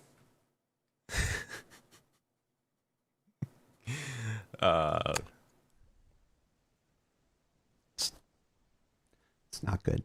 It's got issues. An attempt was made. That's what you get when you're here in my actual office and not my fake office we use for TV. It's a plushie, all right. There was another really good chat in question. I lost it. If you had a great chat and question in chat, ask it again. Was it the CitizenCon one? What was the CitizenCon one? The sneak peek one. How many are we expecting to deliver? Oh, no, that wasn't the question. Okay. Will external doors be made stronger so you can't just open them by punching the door? Yeah, one of those great game dev quirks. Oh god, how funny would that be if they're like, no, that's just always how space travel is going to be. Technically, melee is doing physical damage, so over time it will do enough to open doors. Short, midterm, we're going to be bringing in, hopefully alongside engineering, like the concept of armor having minimum thresholds of damage, like damage numbers. So punching would just never exceed that threshold to allow you to open doors. Longer term, Maelstrom does this out the box. It's functional now in Squadron. Wait, so that wasn't longer term? Damn. So what does that mean? Like, when is that going to come to the strength threshold? Minimum thresholds. Damage. Short, midterm, we're going to be bringing in, hopefully alongside engineering, like the concept of armor having alongside minimum engineering thresholds. Okay. Damage, like damage numbers. So punching would just never exceed that threshold to allow you to open doors. Longer term, Maelstrom does this out the box. It's functional now in Squadron. Like your punch doesn't do enough kinetic energy for the system to even care about, so you'll never be able to break it like that. And as the interim, until that comes into the PU, engineering will hopefully bring the sort of lightweight version of that approximates the same outcome. Okay, that's a nice little I found the question. Sandman 0888 asked, no, he didn't ask it. I lost it again. Wiseman 93 asked, will medical beacons return with the Apollo? Boy, howdy, I sure hope so. I'm not going to sit here and say it absolutely will, because that's still roughly a month away. But we are making every single attempt to get those things back online. They were causing some really weird issues. Well, most people, you don't need me to explain to you what the issues were. It was just filling up the mission logs and making them unusable and stuff because of other changes that we made to Onyx facilities and stuff like that. So they were pulled down this month so that they could make some fixes. The things that have tormented medical players unfortunately won't be addressed when they come back. This is just about restoring their function. That hurts. That they had a month ago. But we will have more information about medical gameplay and the future of medical gameplay and stuff to go along with the Apollo when that launches, as John said, next month. But second to that, every single opportunity is being made to get medical beacons back for next month, because I'm just going to say it. It's really silly not to have them on the month you're trying to launch the Apollo. Yeah, I mean, to not have any updates planned for medical gameplay in September is we at least have to have medical beacons. And I'd really rather not have an unforced error like that. But We don't always get to control our destiny that way. So people are trying. That is the reality of this year. That's why the Kruger ship came out without accessible components. That's why Rain got rushed into 4.2.1. All these things are getting rushed to keep up with the content release schedule, including ship releases. I'll say that much. Considering how many ships have been getting PDCs, including things like the 890 and the Reclaimer, will the Ironclad be getting some too? Very specific question. Yeah. Sorry, Iron Chad owners, that you're not going to get them. They're really designed for military capital ships. I'm aware the 890 and the Reclaimer has got them. Those do not fit that bill, and the Constellation Phoenix. But that is because they were originally promised with them as part of their original design brief. So that's why Oi. they have them. Oi! God, that must be so annoying. But there's no plans to give them to the Ironclad. Oh my God, There is dude. a new vehicle with a new kind of PDC coming soon. There is. Where there's a will, there's a way. Is that the bespoke PDC that you spoke of earlier? I feel like there's some kind of interesting turreted combat ship that maybe they're hinting at here. And also, I was just talking to the economy guys. We are adding the existing PDCs, the laser repeaters and the new missile ones we launched with the Idris K kit. Those are going to get added to the in-game shops probably sometime around November to make you people, to make those of you who have ships with PDCs You have people. some more customization. What do you mean, you people, Jared? That stuff's coming. So about getting in and out of ships and seats, which always locks the player into an, in my opinion, way too lengthy animation that we can neither cancel nor skip. Are there any plans for a refactor of this, like there are plans for ladders and vaulting, climbing, traversal? Okay, somebody in chat pointed out it might be the Perseus PDC. Yeah, Perseus does have a radar-controlled small turret, so it might be that they're talking about there. Yes, some of them are definitely too long. Calling out the Talon, especially. That is too long. It needs shortening, but we can't just make. Well, we could just make the animation shorter, but then all the audio and things are out of sync, and we want to make it all feel nice. And like part of the allure of Star Citizen is feeling like you're in that world. So when you start getting audio visual disconnects, it's not great. I saw this question. It also sort of hinted like, why don't we just use the Ladder V2 tech for getting in and out of ships? That's never going to work. They're two very different systems. Ladder V2 is for like static environment ladders, whereas this ship enter exits are very bespoke animations to the ship geometry themselves, and also have a lot of events tied into like, when I start this animation, I want to start opening the canopy, deploying fins or panels or whatever. They need to be very controlled, but being able to break out of them is something I've wanted for quite a while. It's a priority thing, and it's on a team that is not under my influence to bias, sadly. And I think you're right. Technically, you could speed up the animations, but I think it's about kind of making sure that things still feel kind of tangible. They still feel realistic, relatable. And we did a mocap shoot for, not me personally, but there was a mocap shoot done for the Wolf Enter exit, and seeing the speed at which the mocap actor stuntman just absolutely threw himself at the kind of the mock-up that was built out for him to use. It's pretty terrifying. Yeah. I'd say it was pretty quick to be realistic. Him kind of sprinting full speed at a bunch of framework and throwing himself over it into a seat was impressive to watch, even though I only got to stop the video, so it was still good. Some nice Dukes of Hazzard action in there. I think that there should be a way to play out the normal animation, but then if you want to, you can just hold the button down and it plays out faster. I think anybody who is purposefully holding the button down to go through faster would understand if things didn't come off as realistic and immersive. But like sometimes you want to get into your ship and admire the whole process. Sometimes you're getting shot at and you want to get out of there. John, you just reminded me, I just opened up thesaurus.com, was just looking for another word for bespoke. So we need, we collectively at CIG, we have a problem. I'm guilty. I'm as guilty of it as anybody. Bespoke only has one synonym. Tailored. So we stick with bespoke. Yeah. BMM. Now we're getting into the good questions. Yeah, that's why is that it's even not coming in the up? 2026 schedule at the moment in terms of course it's releasing. I do hope, though, fingers crossed, everything goes to plan, that we will start putting people back on it at the end of, in the back half of 2026. We got quite far into white box. We showed the progress at CitizenCon.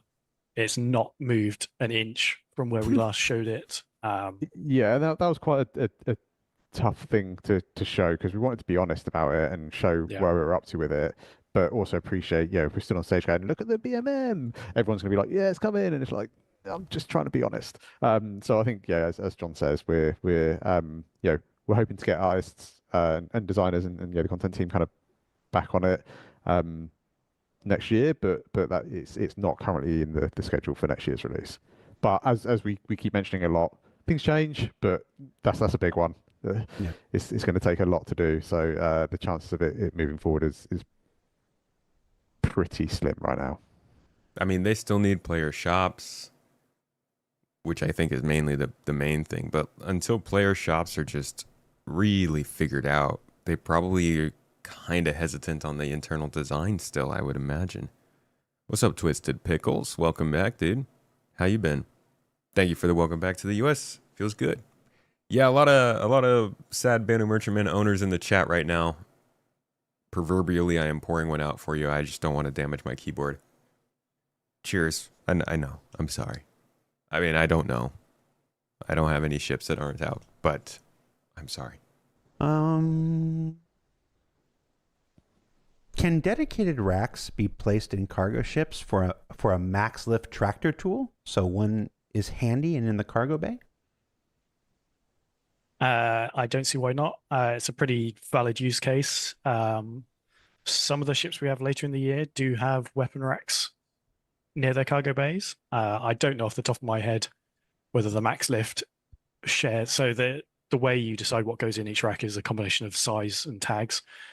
I don't know whether the max lift is classified as a weapon or a utility item. It might be that we need to just... Pretty sure it's a utility item, yeah. Yeah, we probably just need to retag the weapon racks to support both, assuming that they share the same metrics, which Ben, as weapon art director... cannot remember without looking, so yeah. Sorry. I'm going to leave the camera on you for this one, Ben. How hard is it to create paints for the currently available ships? How long we got?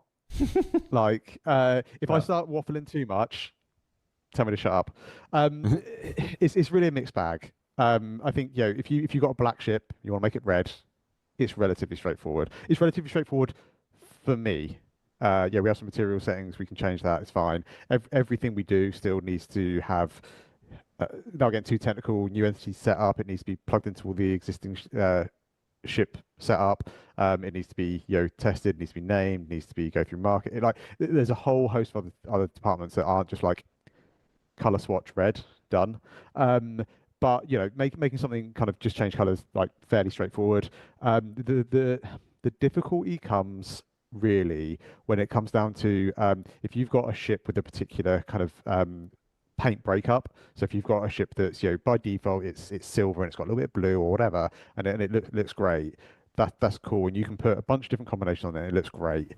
The problem comes is a lot of time we're trying to theme packs around particular kind of colors or ideas, and as soon as you start kind of trying to get tints to work across multiple ships that have been set up in different ways, it becomes quite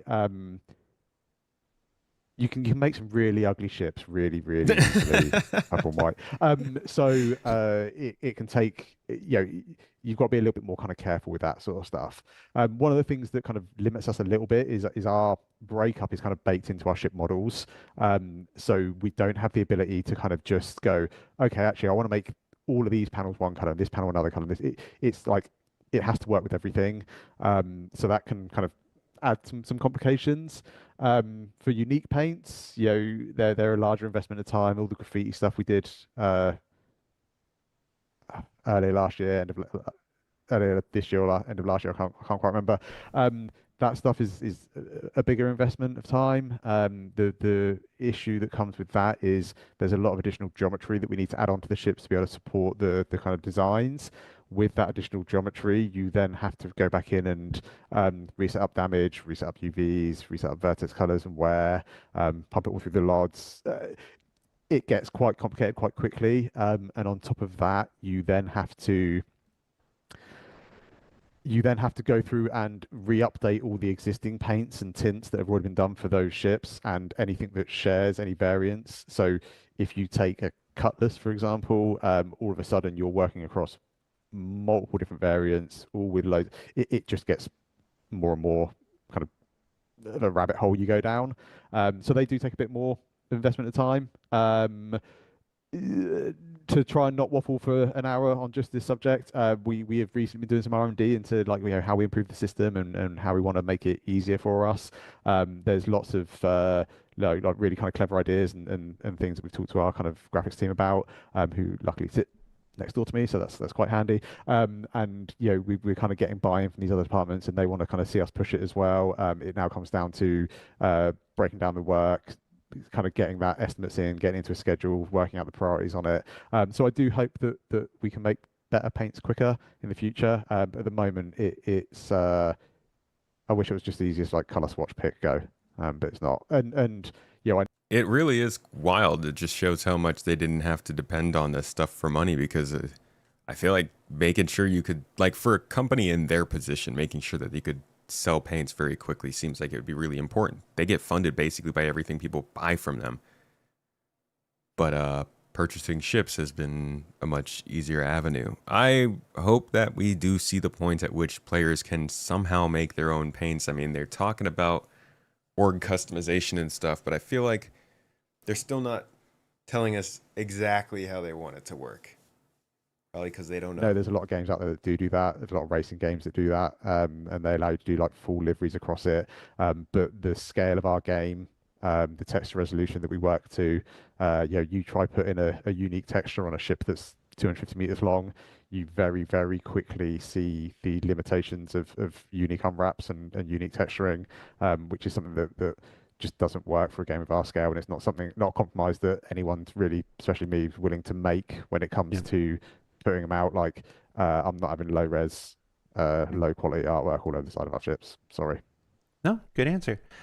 Is this them basically saying that they're just not going to make it so that players can change colors? That would be a bummer. I don't want slightly off red on one gun and then slightly different red on the armor that goes with it. I hope we can change the colors ourselves. Check Teams for a question while I ask. Oh. I think selling colors would be not necessary if you still sold the skins, right? The actual unique designs that the ships have. But then you let the player choose colors. I think there's some monetization opportunity there, and maybe it costs a lot in game to sell to get colors, and they could still monetize it to some point. I don't know. I feel like there should be some extra level of player choice there, but that's not actually a really big topic I'm not tied to. John, a question here. Okay. John, can you give us any more info about other Retaliator modules? Okay. I'm going to cut this into two parts because this got very long. So we're going to do a Ship Showdown Part 1 and Ship Showdown Part 2 in terms of the videos. So if you're watching this on Space Tomato 2, check out the next video that pops up. As for all of you here on the live stream, You guys get to see the little intermission. I think that was a decent enough place to start another recording, because this is freaking long, man. We're not even an hour in. It's a whole hour and a half show. I just talk too much, you know?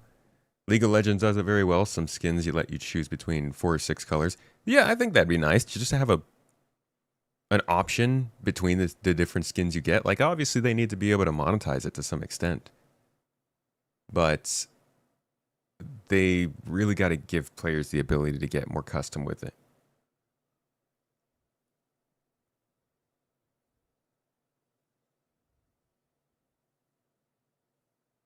Don't think it's as bad to support org or guild based paints like other games. CIG can define set of decals and tile color panels. Yeah, I think there's definitely compromises that can be made there. All right, let's continue on this talk. Ship Showdown Q&A Part 2. If you missed Part 1, it's right next to this in the channel. We're getting caught up right as they finish talking about ship paints and skins. And it sounds like they're going into some modularity talk for more crunchy ship info stuff. John, can you give us any more info about other Retaliator modules?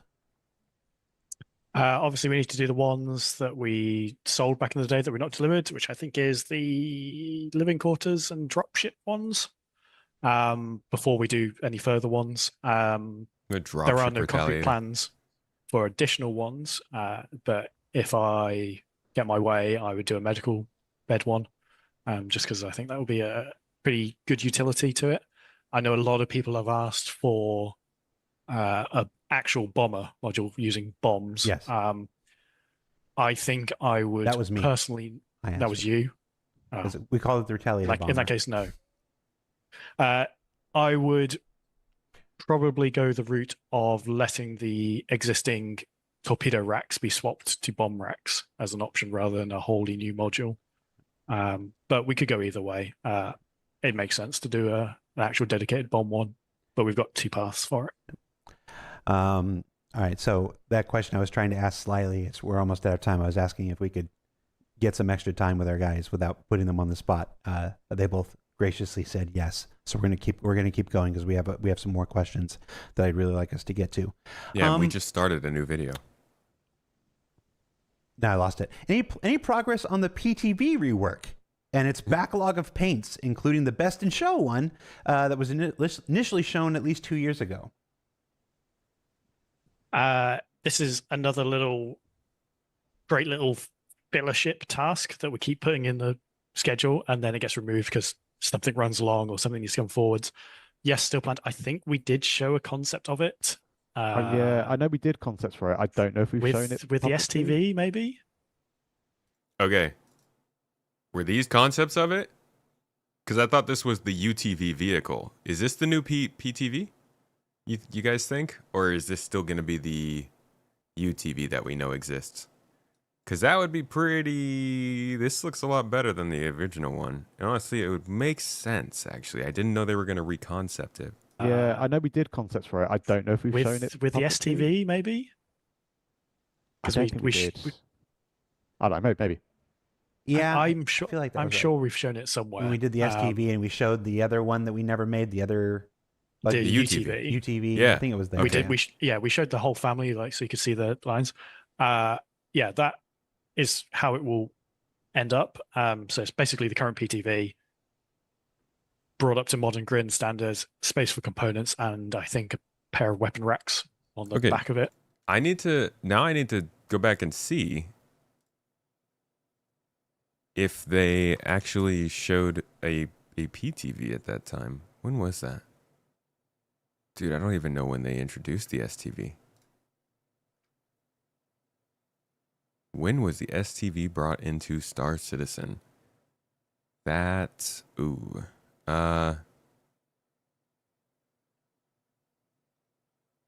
my memory is going.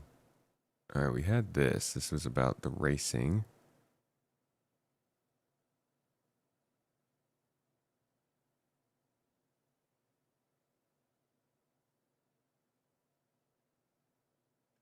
Nope, I do not remember at all. 317.3 or something. All right. Let's see if Starchives helps us out here. PTV on racing. No. PTV, no. Let's see STV. The Steve. Because the video I have here, this says 2022. When was this file from?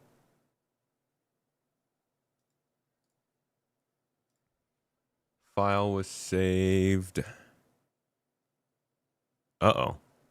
Well, that's not right. Couldn't have been 2025.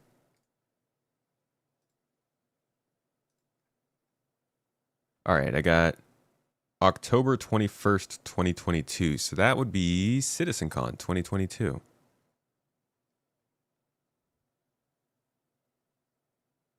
October 8th, 2022.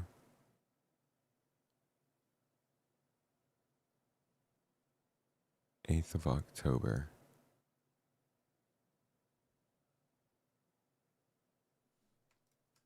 Hold on. Let me see CitizenCon if there was something there.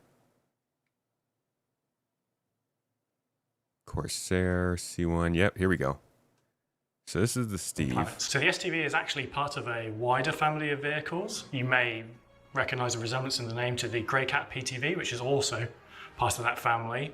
And we also have a third vehicle lined up that we want to do in the future called the UTV, which Okay, so they didn't actually show the PTV for is this. the utility terrain vehicle. And we've actually reconcepted the PTV. Oh, there it is.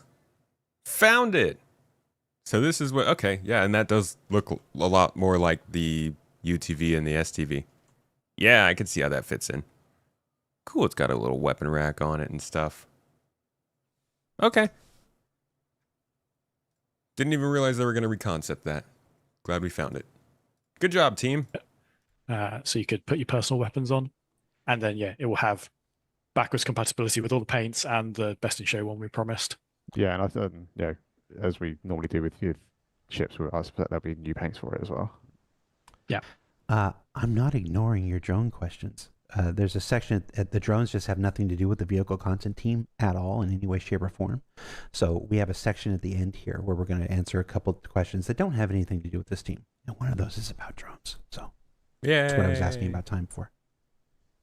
Are we done with concept ships? Have we done a concept ship this year? We've haven't. not done one this year.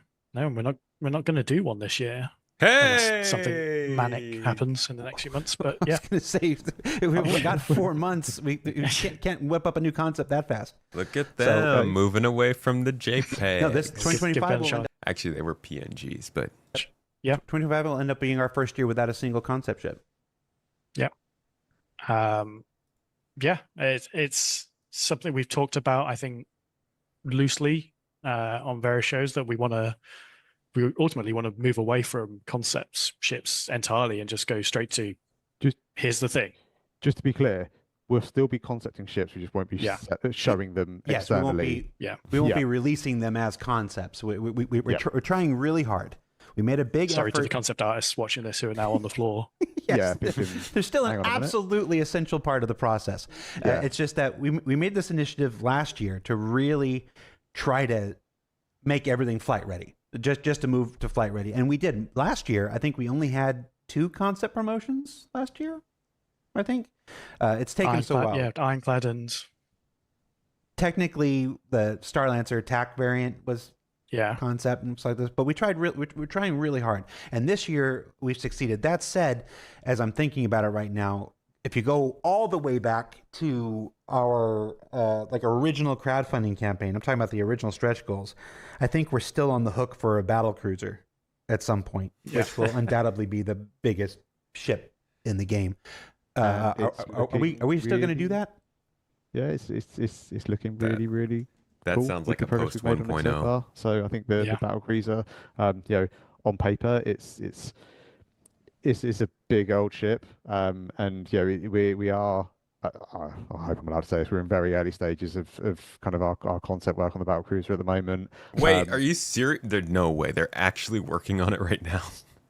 Too late, Jared. Sorry. We're going for it now. We have to do it. I mean, that's fine. That's fine. It's not coming this year. It's No, not coming anytime soon. Okay, so just don't want to get anybody's hopes up or anything. it's one of it's a big ship. It needs a bunch of concept to get it right. All right. Where does this battle cruiser come from? Let's find it. That's never even heard of that. Battle cruiser. Star Citizen will feature an additional flyable ship class, the battle cruiser. It's just a $17 million fund. There's also a really nice other crowd-funded thing here. It's not too far away. Hibernation mode for the explorers out there. We will add the ability to save and resume while you are out in space. When not in combat, power your ship down, hit the bunk, and exit the game safely until you can resume your journey. Bedlogging was indeed a stretch goal, but it's going away. I think they might talk about that today. But this is all we have. Just an additional ship class, the battle cruiser. Who knows what the heck it's going to look like, who's going to make it, what it's going to be meant for, how they're going to balance it. But should be interesting to see it come into the game at some point. I'm super happy with where it's going so far. I think it allows us to take a lot of the things that we've learned on our existing kind of ships and our larger ships and kind of wrap them into a big powerhouse and deliver something that we're kind of like we're super excited about. Not just in terms of like firepower, but what we can deliver from a ship this size with everything that we know now. So yeah, it's unlike any of our existing capital ships. I think it's gonna be pretty cool. Or it will be because you're still working on it. Yeah. Okay. Just I backdoored into a subject here. How the heck are they even working on a battle cruiser? Like that's such a weird. We're so far away from that mattering. Real clear. Trying really hard not to do concept ships anymore. 2025 looks like it's going to be, again, it would be impossible to launch a new concept at this point. So our first year without concept sales, we don't want to do any more concept promotions ever again. We might have to do our last one for the battle cruiser whenever that comes and whatnot. But wow, so they're taking this moment to literally sign off on the idea of concept sales. Good for them. That is, it might not make any big difference, really. It certainly doesn't, I think, to most people watching Star Citizen, but that's the end of an era for them, at least. And I think that's they're still selling concepts that do exist. They need to get past that. But at least not introducing new, the whole idea of selling JPEGs is, that's a step forward for them. this is an exciting kind of big shift in our ships. We're flight ready or bust. Get the old ones that we need to deliver done, make new ones flight ready, and try to avoid concept promotions whenever possible. But realistically, if a battlecruiser is as big as you're going to say it is, we'll probably have to do that one as a concept at some point. But we'll let future us worry about that whenever that day comes down the line. Not anytime soon. This is what you get, Ben, for details about the battlecruiser. Are there any plans to add internal Right, the freaking retribution. They're probably not even going to bring that to the PU, huh? liveries to ships? You gonna let us paint our insides? I was a bit scared. Internal I'd love to. liveries. It's one of those things that it requires teams outside of my control to be able to kind of deliver this, and they all have big priorities lists that they need to work through. My expectation is it will come, because when we're actually kind of developing our ships, we are setting them up using the same tint system that we use on the exterior of our ships on the interior. It's just we have no way of making that kind of player facing, or no way of kind of being able to swap that within the client itself. As we make the work, though, we set them up in the same way where we have we effectively assign different IDs to different areas of the ship, and they will take on, we set those materials to take on a tint, and then we tell it what that tint is. So it means that on like the back end for the last I want to say like 18 months or so, we've been kind of making our ships like that, so that when that feature if when that feature comes online, we've kind of we're already kind of trying to work a little bit smart and not accrue more kind of tech debt and more rework that we need to do on ships. So I am all for it. I can't make it happen on my own. Dude, these are such big monetization opportunities. They've got to. People in chat are asking you to show us your Pokeball collection. Oh no, they're not Pokeball. Well, I'll show these, John. Sure. Too late. Don't know what you're showing. They are like Oh, there. patches. Yep. They're Nice. an internal thing we do for our team that ships. Anyone that works on a ship gets their patch. Oh, that's really and cool. that's what's on the windowsill behind you. They're just lit up. Hell yeah, dude, that's sick. That looks like, I'm not gonna lie, this looks like Master Chief. Do I have a problem? That's Mr. John 117 over there. From the little bit of sun we get in this country. Yep. So that's pretty cool. That's by the way, that's a I've got to thank John for doing that. He's the one that takes care of and organises it all. So I get to show off John's good work. It reminds me I need to do last year's ones. Yeah. Because we're only up to 23. What happened with the wolf not being gold standard? Is there a conspiracy Yeah. here? Yeah, I saw all the Reddit inspection posts about this. Like, it's some secret CIG conspiracy to stealth lower the standards of the vehicles. It's not. Ultimately, we wanted to release the Wolf in August, no matter what, and we just didn't have time to do everything we wanted to do for the Wolf to get it out the door in August. I saw plenty of comments saying, "Oh, it only takes 30 minutes to go model these patches." If if there's any artists out there that can model, animate, UV, do the technical setup, LODs, get it engine ready in 30 minutes, we have open hires. Please apply.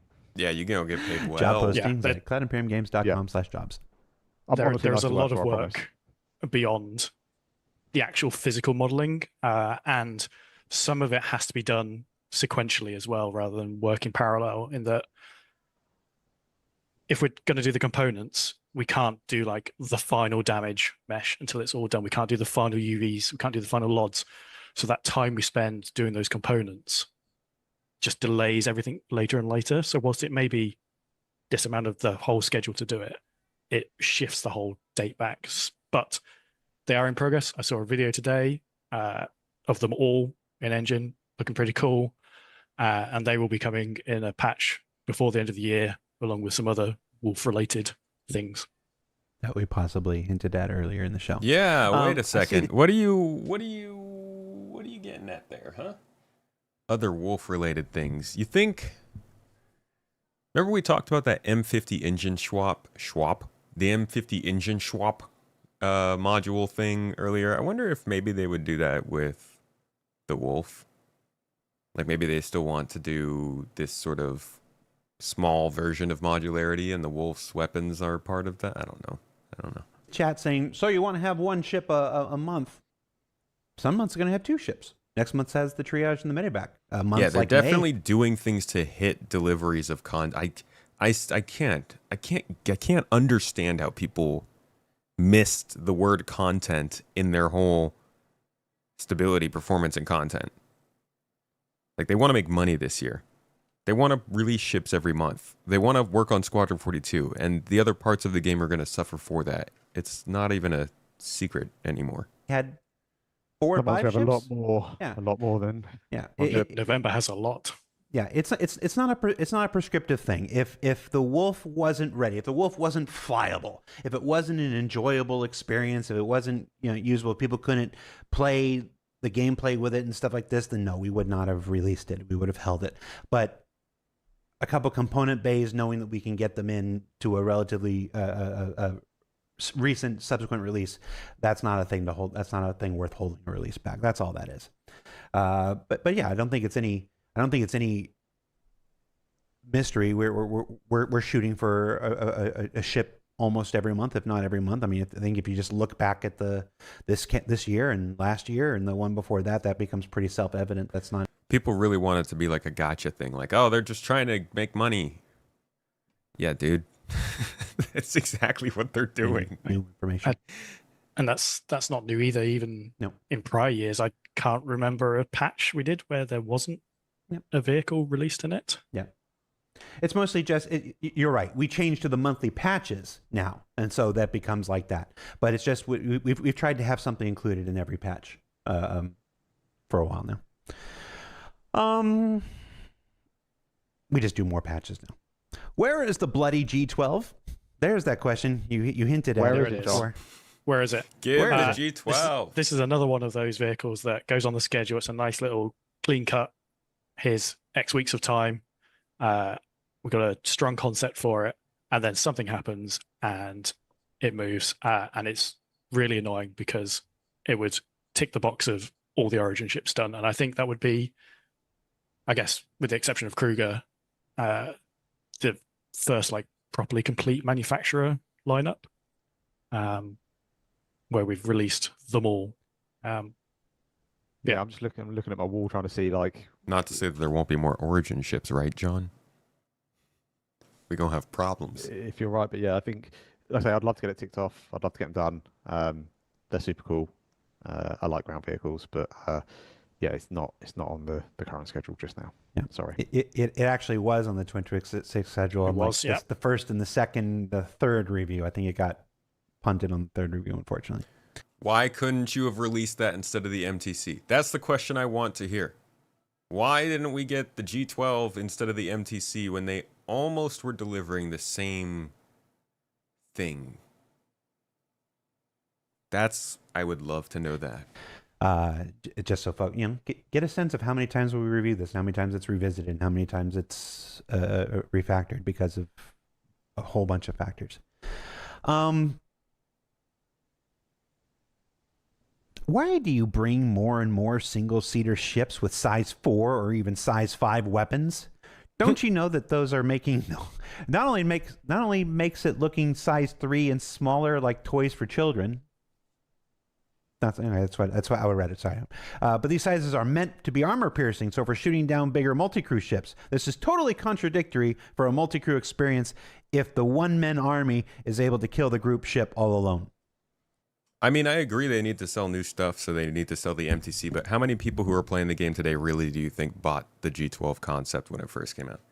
There'd be a whole wave of new people who would buy that vehicle as it was reintroduced as an in-game ready-to-go vehicle, and it would also tick one off the backlog and complete. It just like, I really don't think that the G12 was like this really well-known vehicle that had already sold as much as it was going to sell, and so they couldn't just make it. Obviously, they wanted the new money from the MTC, but like they had the vehicle already concepted and ready to go. Could have costed them less in terms of manpower as well, I feel. But that's their choice.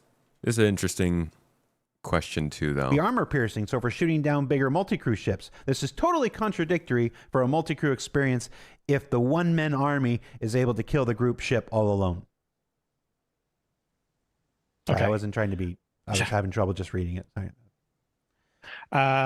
Yes, those bigger guns are designed to take on larger ships. Is putting them on smaller ships a problem? I don't think so. We have ships like the Ares that is a single person ship with a very big gun designed to take on larger ships. We want there to be a wide range of gameplay styles, but what we don't want is like, we always refer to it internally as like the Jesus ship, where it's the best ever, and every ship owner wants their ship to be their ship. They want it to be the best handling, the most damage output, the strongest health. Yeah. But whacking a pair of great big guns on a ship. I feel like considering the story of Jesus, maybe you don't want your ship to be Jesus. That come to a kind of violent culmination of its story. I don't know. Why don't we see a bunch of large ships with very small guns, like a big ship, Constellation size with a bunch of small size ones on there? Huh? What about that? Doesn't make it instantly better than another ship, because we we balance it alongside, not mentioning any ships in particular. We balance that alongside the handling and the armor brains failing. So yeah, the meteor, which I'm guessing is probably the source of this question. I remember. Yes, I remember for like the week before it released, everybody was on fire because it was supposed to be the most OP ship in the world and was going to destroy everything. And then people got their hands on it and they're like, "Oh, I guess not." Yeah. Like I say, it's balanced around what it has. It has those big guns. They're tuned in a way that makes them not particularly effective against light fighters and small, fast-moving stuff, but better against larger ones. It doesn't have the shield and health to take hits. Its handling is great in a straight line, but not angular. And we have all these different options for if you want to play a certain way. There's a ship for that, but they're not. There's not like A beats B, C beats A in every single category. And I think from my side of things, I think hopefully we're building a universe that has space for all sorts of different ships, and be it little single seaters with big weapons, or be it big haulers and cargo stuff with no weapons, and I think we're building a Please, you guys won't build a hauler without weapons.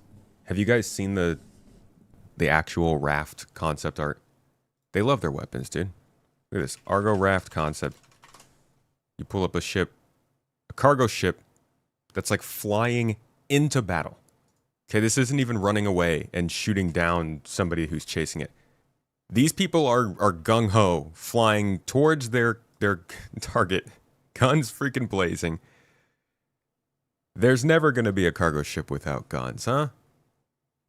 Maybe one. Maybe we get lucky with just one, but they love their shooting. pretty wide-reaching game, or at least I hope we are. And I think as long as it doesn't break kind of like player immersion, SRV is R1. There you go. and as long as it doesn't kind of break the enjoyment, I think there's a massive amount of space for a variety of ships, and as long as they're all balanced, which, as John says, there's loads of different levers and strings that the clever people can kind of pull to make sure that the ships kind of work with each other, and we're not making something that's really overpowered. But purely from a visual kind of side of things, I think as long as it's believable, I think there's room for all sorts of fun stuff. At least I hope there is. Yeah. I'm not sure how much closer you can move your mic, but you're getting quieter again. Oh, we're getting quiet again. Sorry, Tony. It's all right. He's alone in his office right now. He's just, If that's how they're going to take it, though, they do need to make sure that everybody's getting a proper understanding of what a ship is meant for. You can't just throw ships at people and be like, it's a combat ship, go fly and try it. And then you get out there and they're like, oh, but you shouldn't be flying in dogfights. It's combat and zoom and boom on larger ships. And you're like, well, you didn't tell me that. I think that kind of stuff really needs to figure out a way to be shared with players, like in the ship shops and in game in your codex and stuff like that, your Galactopedia. people think that we're like professional TV personalities or whatever. People forget that most people here are just normal people. Well, not John. John's not normal. And also, I've got like Not normal. a crowd of people working right out front of me. I get embarrassed shouting at the top of my voice. Yeah, what happens when you get to everything? Like, if a size 1 weapon just does not matter, then what's the point of size 1 weapons?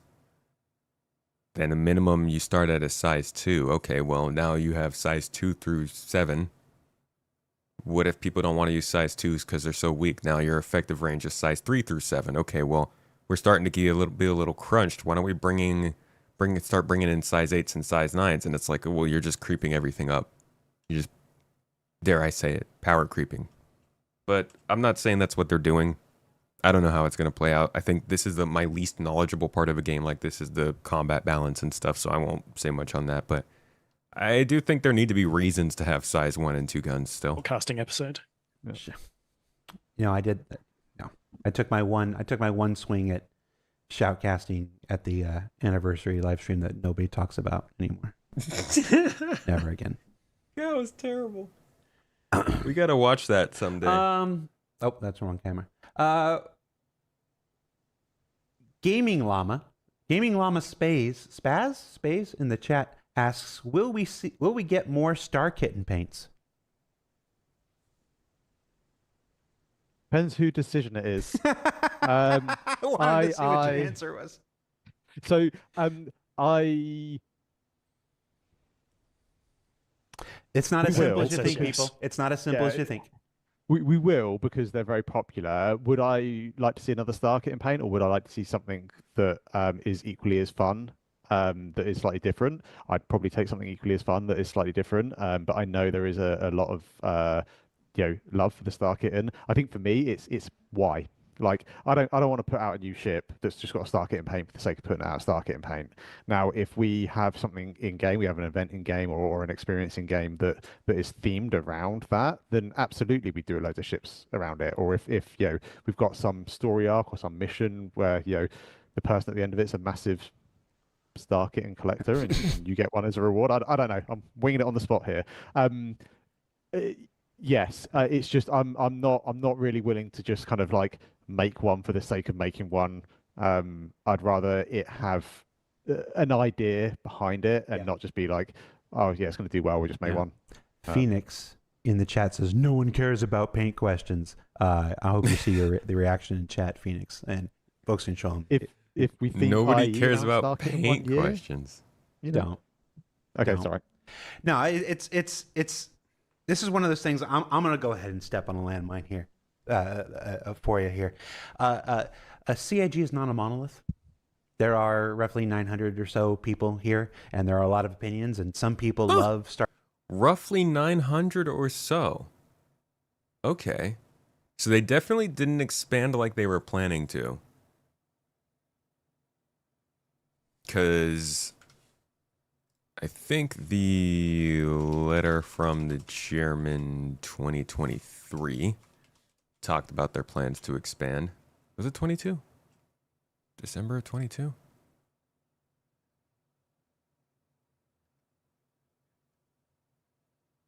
No, I don't think it was this one. I think it was May of 22. I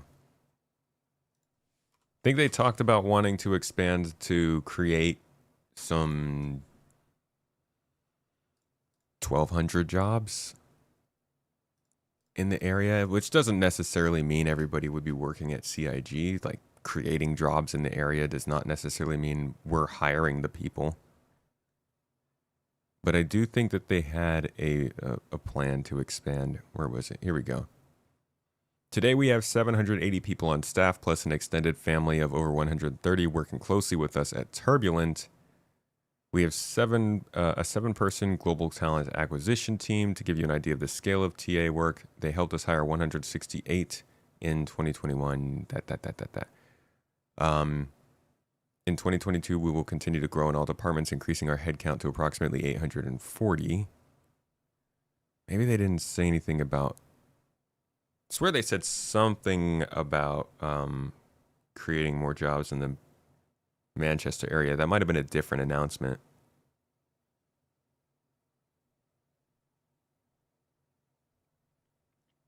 That might be a different announcement. I'm not going to try and dig up to find. Maybe somebody else knows. But I do believe that they had talked about expanding to well over 1,000 people at the company. And it's possible that just, they didn't need to, they didn't want to, they couldn't. Very, very different possibilities. They had mentioned like 1,300 plus total a few years ago. Yeah. We have seen 1,200 in writing before consolidating the numbers. Yeah, I don't remember where we saw that. Either they did get a bunch of people and then they realized they had to downsize because just like all other game companies, they were making a bunch of cuts. Or I don't know. There are other possibilities. But yeah, he's saying around 900 people now. So things have clearly changed a bit, whether in talks, in plans, or in reality. You YouTube guys talked like they had 12 to 500 or something. 12 to 1,500. Was it just us YouTube guys? Or was it also the Vimeo guys and the Real Motion guys? And they did go over 1,000, but Jared tends to only be talking about devs, not all staff. I couldn't find if somebody else has the source for where that was from. I also remember something like that, expansion to 1,200, but I do not remember where it was. for you here. A CIG is not a monolith. There are roughly 900 or so people here, and there are a lot of opinions. And some people love StarKit, and some people who won't be named. They're not in this call, but they don't like StarKit, and it's we have to come to a consensus sometimes when we do things like this and stuff like this. It's a forever fight. I've been trying to bring back StarKit for a while. Ben is the most measured response to it.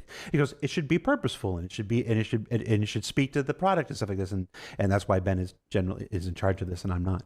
I would just be putting cute kawaii shit on all kinds of random stuff because I just think it's fun, and that's why I don't get to make decisions. Like cats. But yeah, let us know. Go to Spectrum. Let us know how much you want StarKit, and I don't care. I'm gonna step on it.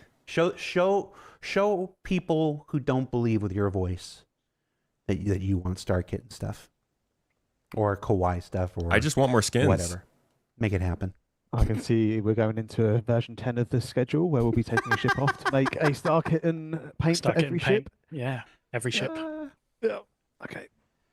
Okay. So at this point, we are done with the strictly vehicle content questions, and we have a collection 1, 2, 3, 4 questions that were highly voted in the chat that actually had nothing to do with vehicle content. These were ship-related gameplay feature questions, where other teams work on things. But I thought they were important enough that we talk about them and we address them. And so we researched some answers. We went to some folks, and I'm going to ask them here. Ship-to-ship docking. Anything you can tell us? Still planned. All the ships we build for it follow the metric we set out for it.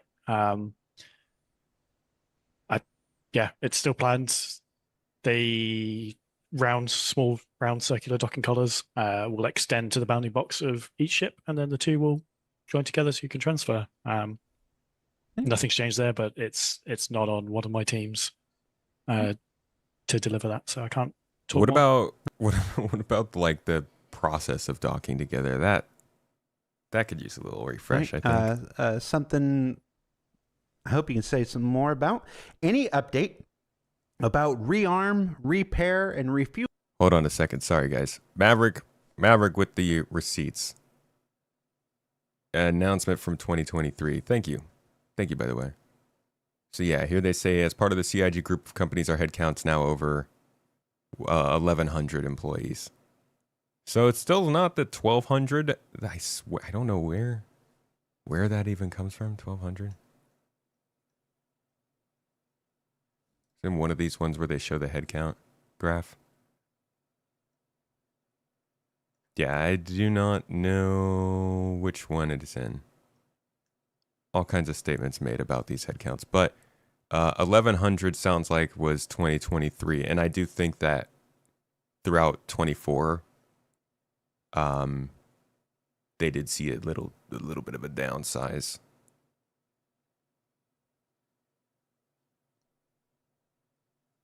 Who knows, man? Numbers abound. All right. Repair and refuel. More about any update about rearm, repair, and refuel from a hangar inside a capital ship like the Polaris or Idris.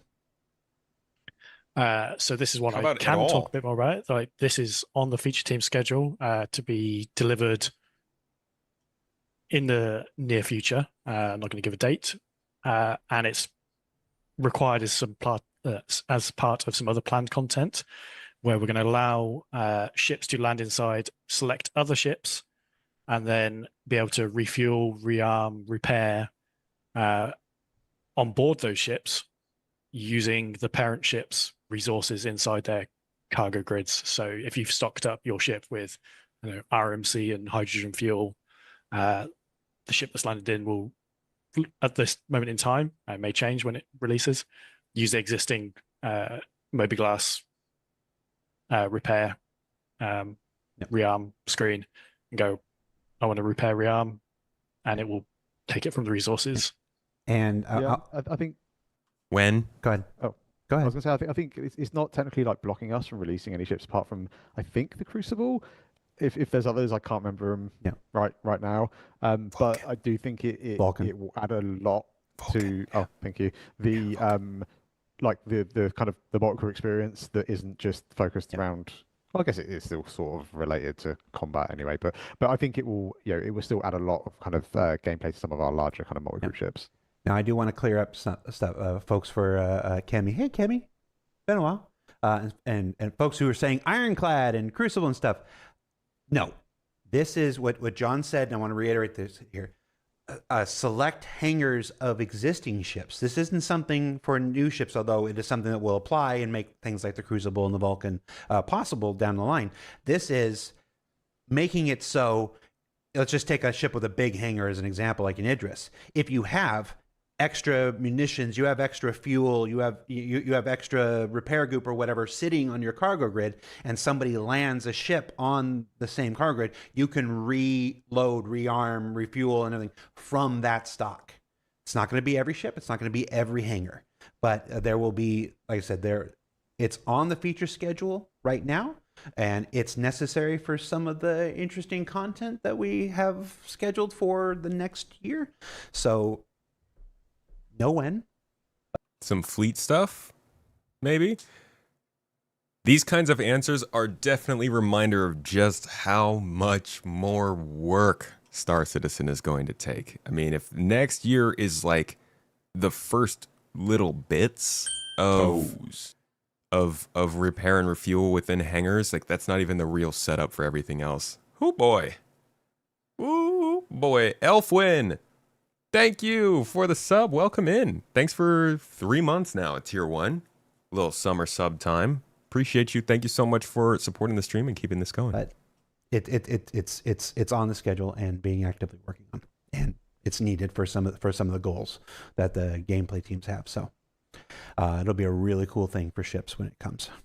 Did I get that right, John? Yes. Okay.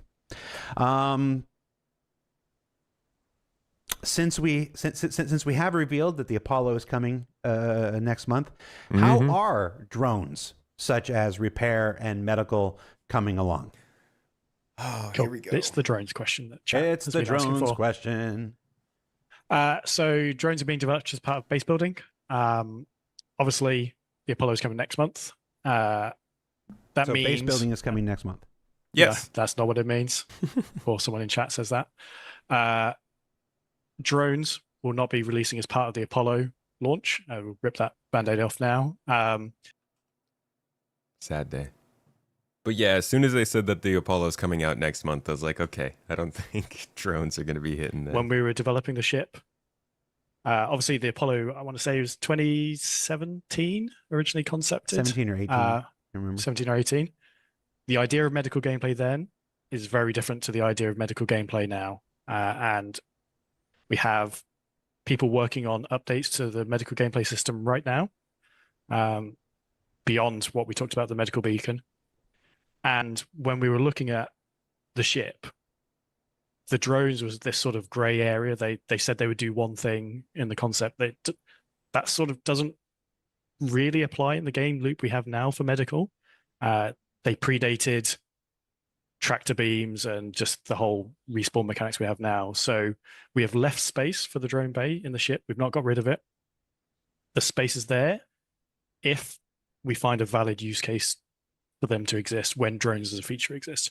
But the Apollo will launch next month without drone gameplay.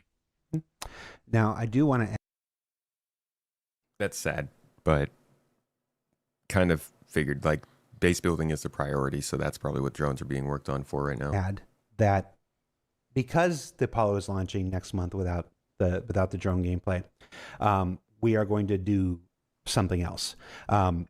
We mentioned those modular bays that the Apollo has. The left and right tier 1 bed, the left and right double tier 2 beds, the left and right 3 tier 3 beds. In the past, when we've added modules to ships like the Retaliator and whatnot, we have sold those modules individually. We are not going to do that with the Apollo. So I'm here to tell you now we are going to include all 6 modules for free on every Apollo SKU.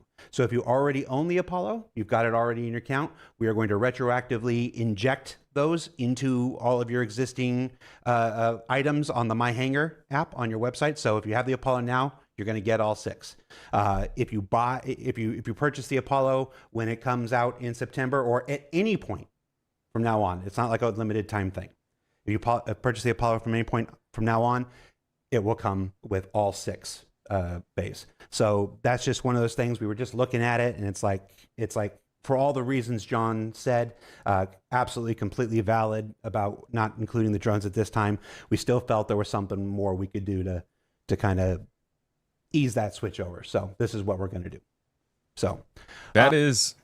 So back when they first announced it, it was definitely, I believe, coming with tier 3 beds, and they changed it up. So, as he said, now it's coming with. Let me see if we can find that easily. Whoops.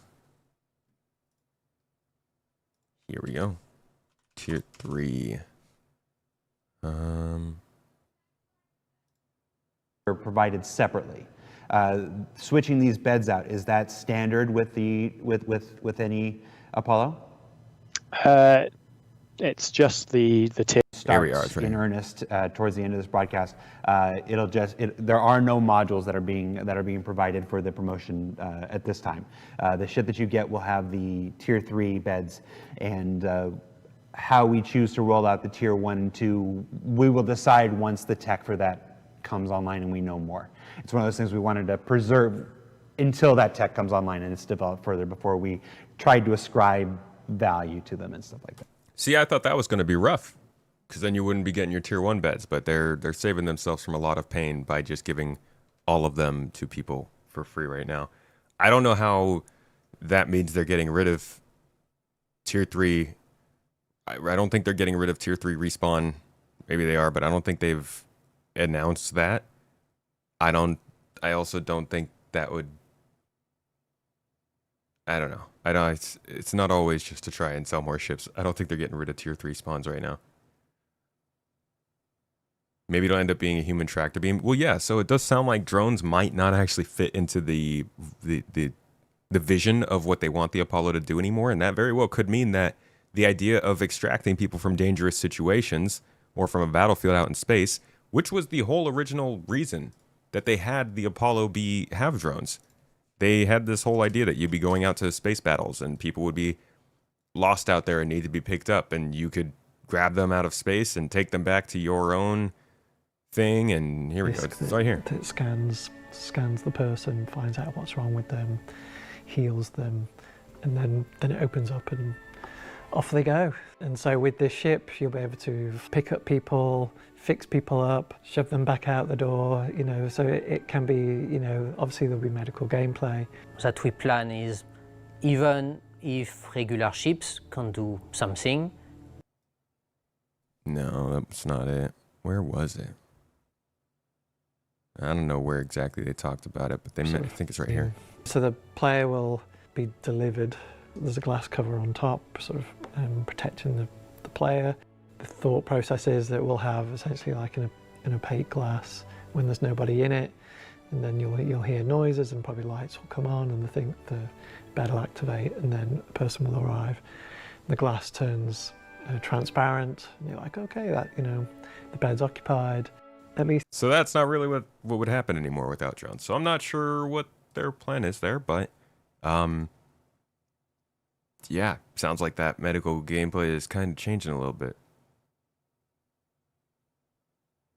I mean, if they're saying that they don't have a reason for it now, that makes me think that maybe they don't see getting people out of a dangerous situation and recovering them back to the ship as valid anymore. I'm not sure why, but it's what it seems to be communicating. You can't respawn in tier 3 beds anymore. It wasn't in the patch notes. Is it possible that's a glitch then? Or a problem that, like, something happened? If it's not in the patch notes, then maybe it's not supposed to actually be happening. But I never thought having the tier 3 beds have respawns made sense anyways. Not to say that they should be getting rid of it now that they've changed the rules again, but I think all of it should be limited to resources at some point, regardless of what beds can or cannot respawn. Like, they need to have some kind of finite resources that go into the respawn, so you can't just do it nonstop. It'll be a beam that liquefies them and turns them into respawning fluid. Oh, freaking yum, dude. Gurgle, gurgle. That sounds great. The distance at which you die. Probably intend for getting people to their feet to be pretty much a given right. Or just the easy ability to get somebody stabilized so they can move. We do know they told us what's happening. The only thing changing is master modes is now QT mode. Nobody fell in their face. Wait, are you talking about something different there? In terms of respawning, yeah, I mean, we're gonna have to see what the heck's going on with their... Huh. YouTube's pretty... Wait. 28 people on YouTube. What happened to the YouTube stream? No, that says 128. This one's just weird. CIG did say they don't want every content and feature changed announced anymore. They want you to discover. That'd be a weird one to have to discover. Yeah, I would like to know if they are actually getting rid of the tier 3 medical bed spawn without announcing that on patch notes. That'd be weird. Tier 3 was never supposed to have respawn in 2021 med bay tiers, but the Nursa and Cutlass Red marketing say respawns. Right. It's always been weird the way that they've treated that. I do agree with you. Tier 3 was not supposed to have medical bed respawns, and it was kind of the really, really, really, really stupid Nursa trailer that made that all fall on its face. So, interested in seeing what they do for going forward now. It's like, for all the reasons John said, absolutely completely valid about not including the drones at this time. We still felt there was something more we could do to kind of ease that switch over. So this is what we're going to do. So I didn't forget anything. I'm asking you, John, did I forget anything? No, I don't think so. Like I said, that we're aware that there are some issues with medical gameplay at the moment, and beyond just the beacons being not there, we're wanting to try and fix some of those things and improve the whole, like, not just fix things, add gameplay to the medical stuff, but hopefully we'll get that for September, if not They just soon after. And there will absolutely be some more fucked up with the changes to medical. med beds and how they work. They're getting some additional functionality and stuff, but you'll learn more about that when that promotion stuff goes, closer to the event. So what? Wait, closer to what event? What are you calling an event now? Soon after. And there will be some more changes to med beds and how they work. They're getting some additional functionality and stuff, but you'll learn more about that when that promotion stuff goes, closer to the event. Last question. Yeah, they really messed up with the medical gameplay, I think, over the years. They've just now created a confusing hodgepodge for people to try and get through. Any update about being able to relog and or log in on our friends' ships and beds for the crew? Oh! I Weren't we just talking about this earlier this week? believe there are some bugs with the current system. That is probably the root of this question. But I'm not the team that is responsible for fixing them, so I don't have the answers to when for those. But I do want to talk about how we want to deal with logging in and out going forward in the future. We want, and I think Rich has talked about this before, we don't want to exclusively gate logging in and out of the game purely to ship beds. We want to allow you to do it anywhere, but there's consequences to that. It's just that beds will have bonuses. Like if you log out in your ship bed, it's better than just logging out on the floor somewhere. And that means you will start seeing some ships where you go, that ship would have been really cool, but why does it not have a bed? Probably utility.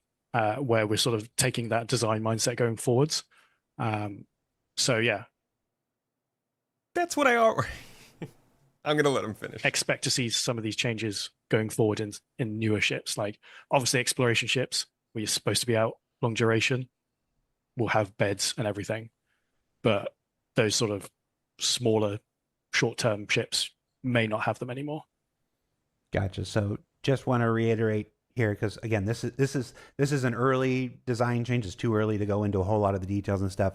But the idea here is to eventually move to a system where you can log in and out on your ship whether you have a bed or not, and then explore what advantages we can add to those ships that do have beds on top.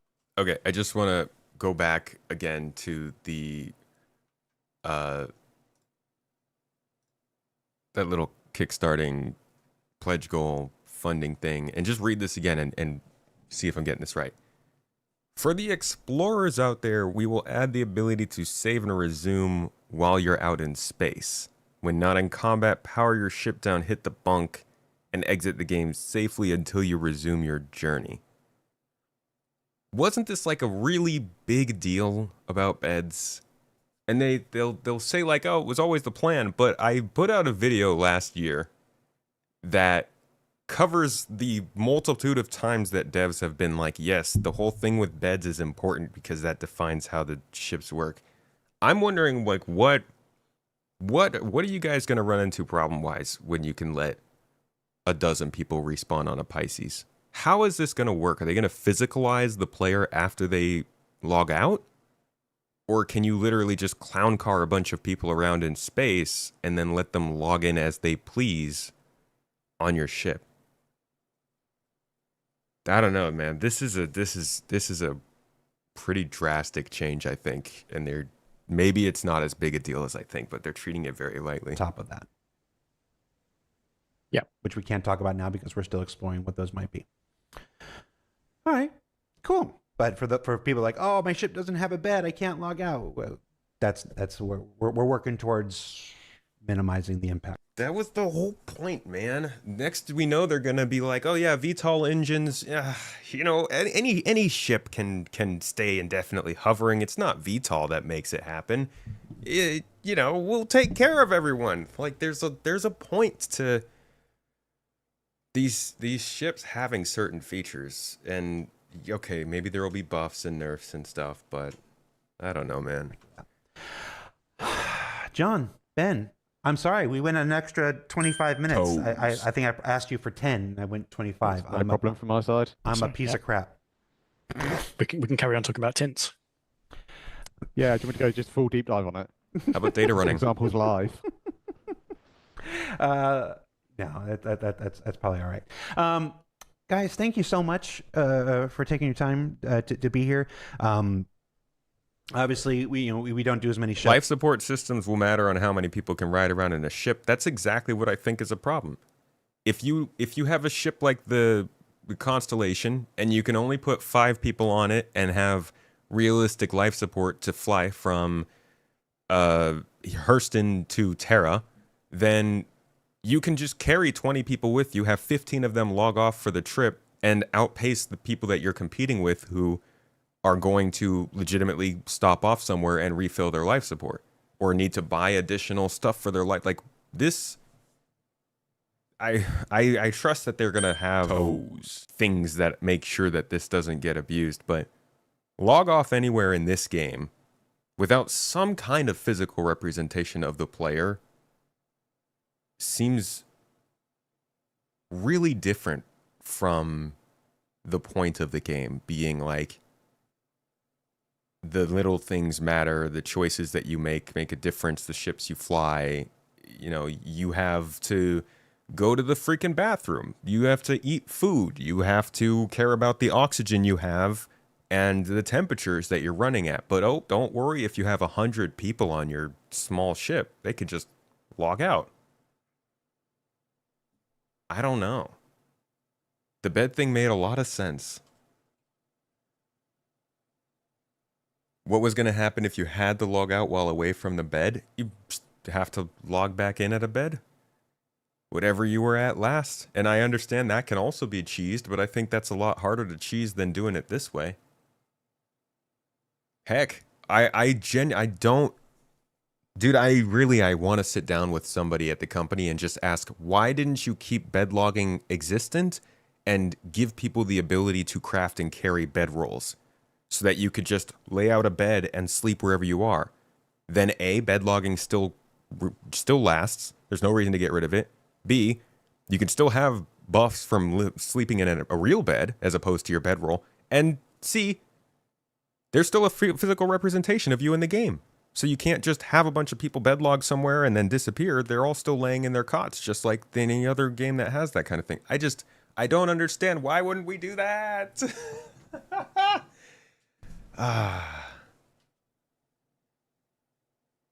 You're betting it is about server resources and allowing ships with sleeping people to stay in the verse, taking up resources for people playing.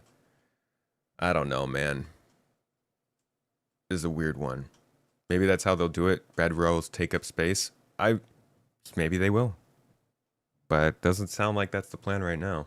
As we used to. Part of that is the big change to monthly content. Part of that is the big change to, we haven't released a whole lot of new features, which was mostly what ISC tended to talk about. Part of that was, as you saw in ISC last week, we don't want to spoil the content anymore. We're at the point we're making some of the most exciting content we've ever produced for Star Citizen. We'd really like you to get in game and experience that stuff without having every single thing spoiled for you on ISC. So we knew all that going into January, so the video content has changed a bit. But when we do get to have these times to sit here, I really appreciate you coming on the show and then taking the extra time to answer as many questions as possible.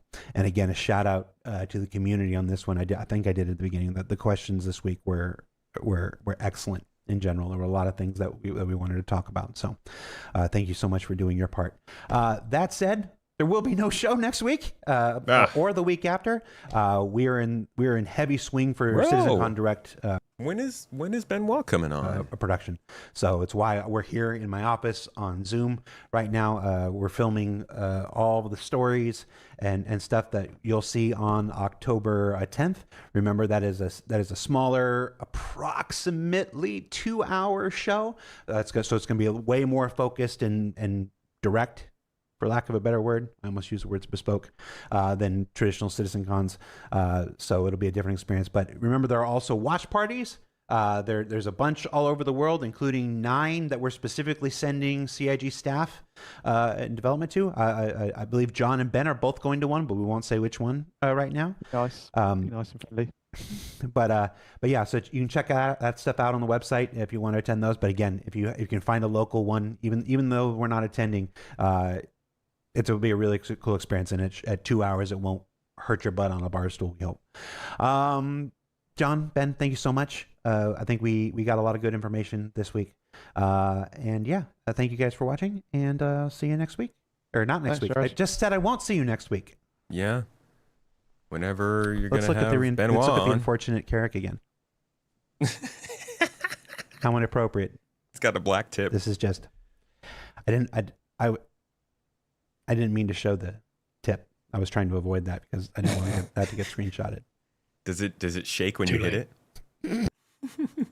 Yeah, we have a watch party too. If you guys are interested and you're out here in the NorCal area, or you want to fly out, feel free. There are a couple people who are making the trip out here. We will be doing our own watch party in San Francisco. It's going to be a good time, a little garden gathering. And we will also be then having our own little happy hour get together as the garden. But then we will be going over to a Bar Citizen that same night down in San Jose. So it's going to be a full day of hanging out, nerd time. And hope you guys are interested in coming to that. You can also help to fund it. Like I said at the beginning of the stream, we're not charging anything for tickets, but we are hoping the community will help us put it together in terms of funding and funding our late morning alcoholic Star Citizen watch parties. That sounds incredibly healthy. But yeah, that is the end of this Star Citizen Live. Thank you for checking it out. We have a little bit more news to cover today before we go. But I'm going to wrap this one up. I don't really have much to say other than what I've already said. I'm woefully disappointed in the You know that? in the move on the bedlogging stuff. Thank you so much, Parts. Thank you very much. Appreciate you. Thank you for the support, for helping this stream keep going, and the membership over there. Also, I see Zeffel dropped a Prime sub over on Twitch. Thank you. And Raven1, thank you for the sub as well. 12 months at tier 1. A whole freaking year, dude.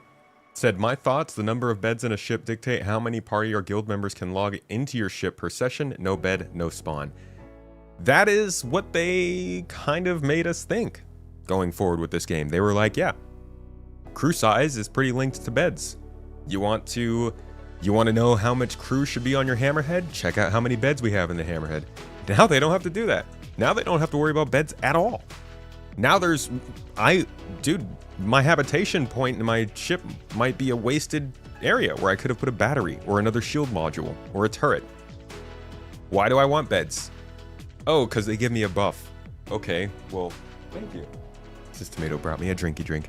They give me a buff. Cool. What's the buff? And how good is it going to be to the point where you guys are okay with players complaining that other people get it? Oh, my ship doesn't have a bed.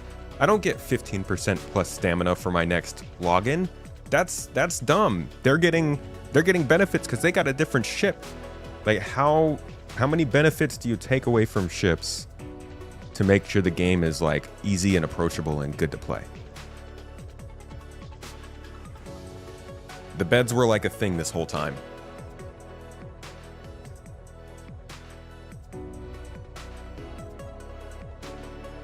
Part of the reason I told people to check out the Aurora over the Mustang was because the Aurora had a bed. That might not be that important to people anymore. And it's hard to say. You can't really say whether it is or not because we don't know what the buffs and stuff might be. I mean, real beds give buffs. There's a lot of stuff in real life that could be in this game that isn't for reasons that they choose. The buff is supposed to be logging in where you logged out. Your take is that a good buff would make beds more important than just respawning in the ship. It doesn't take too much time to get to a station before logging off. Sure, we'll get the same buff for sleeping in a city. Yeah, like any bed, really. Wish Star Citizen had fast food places, like more varieties. Maybe they're gonna remove the bed from the Aurora for the rework. Maybe they will. Not like it's necessary anymore.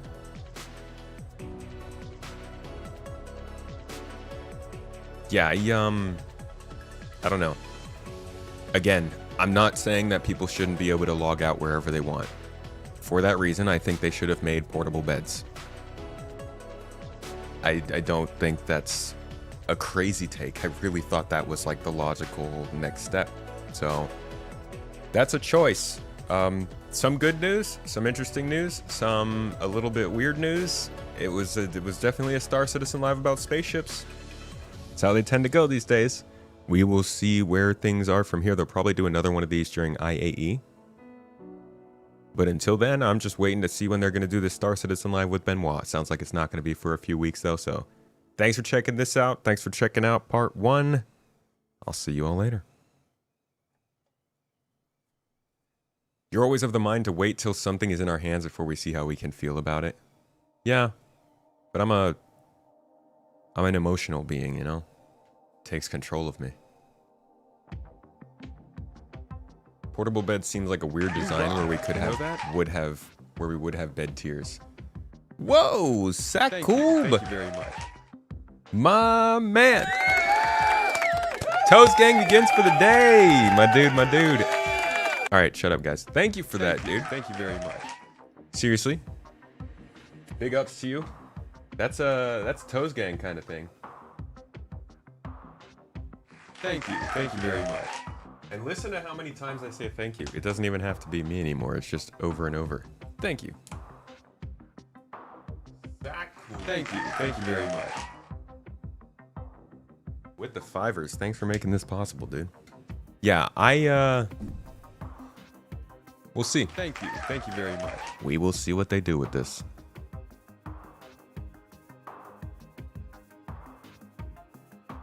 Think getting to the outer rim should take some time and require a bed. Not anymore, buddy boy. You wish the food was more important. You know, the cruise chug loop is convenient, but still. I do think that's going to be a thing. I think that food will be more important. They've, like, I can show you. Check this out. They actually had a stream a long time ago where they just kind of showed off their food creation system. It was a joke. This is literally a 10-hour video of somebody just procedurally making food.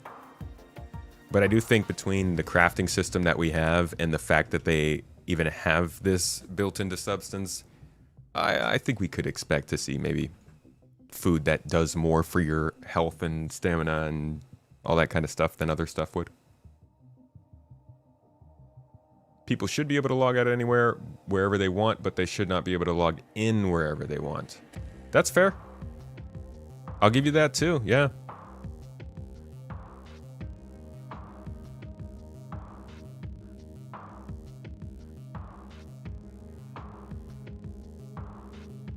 Can't be a modern MMO if you heavily restrict logging out, and no way CIG wants a super small market.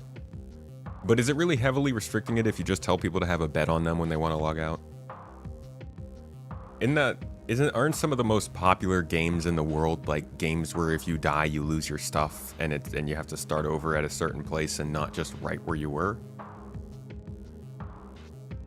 I guess those games still allow you to... Do they allow you to log off forever? I don't even actually know that. Does Elden Ring allow you to just like log off and log on?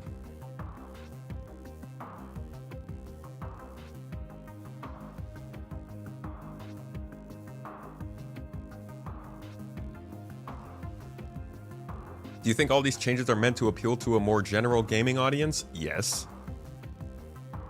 Absolutely. I think there are some changes that they're making just to make the game flow better. And some of those things are things that people are excited about, like a single button press to re-equip all your stuff. But I also do think there are things they're doing to try and capture a wider market. They do have stuff for food already in the game. Just not super exaggerated, right? Hey, Profeta. Good to see you in chat, friend. How are you doing today? Portable bed sounds goofy to me, so even your proposal doesn't satisfy everyone. I mean, no proposal will ever satisfy anyone, but I think it's much better to dissatisfy people by saying, hey, this is goofy, than saying, you can clown car into a Pisces with 20 people. I just think that's a real risky way to play this game, but we'll see what they do to counteract that. If you alt F4, that's on you. Love the idea of getting benefits for logging off intentionally. MMOs allow logging anywhere, but you usually get an XP rested buff if you log out in an inn. I know MMOs do allow logging in anywhere. I'm asking if any don't, or any games in general don't. Wait till all the glamour fluff content CIG floods the market with for their casual gamers. I'm working on a video right now. I'm gonna show you guys the thumbnail.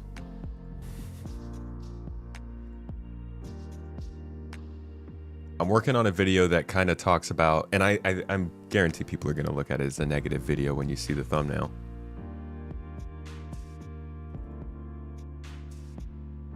But the idea mainly is that we are entering a period of Star Citizen where things are not as dependent on cool features and stuff to be talked about.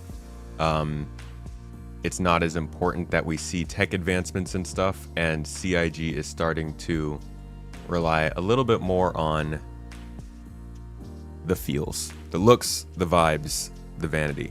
So I'm working on a video that kind of is a review of a small review of the Wolf, because I do feel like the Wolf is very focused on feelings and vibes and selling an experience, and then it goes into just how I feel like the rest of the game in general is starting to be focused a lot more on delivering an experience and allowing people this feeling of customization and stuff, as opposed to just like tech advancements and everything that the game has been dependent on. Some people will view it as a very negative video. We'll see. Been good, blessed, and won't complain. How you been? How was the trip back home? It's been nice settling back in. Today is 6 days back, and we're back up to full speed, which is faster than we've ever been able to do that before. Honestly, you're just imagining 20 beds stacked in a Pisces just to accomplish the same thing. But the thing is, if you had to log off and keep your person in a bed in a Pisces, you would still use the life support. So you couldn't actually do that. Or the person would just have to keep a lot of life support on hand. The wolf is still powerful in PvP. I don't think that there's nothing, I'm not saying the wolf is useless.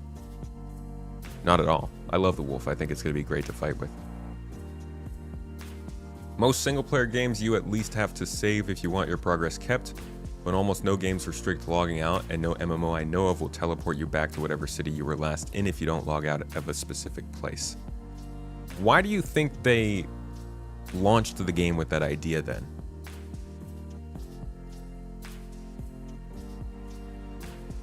Yeah, starting to make it more about being a real game and not just about tech. Should you consider the Ares Inferno as a bounty hunter now in 4.3?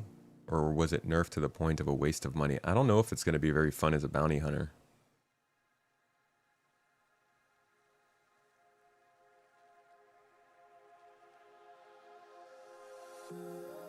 All right. Other thing that I wanted to talk about today was, I believe there was an announcement about Turbulent.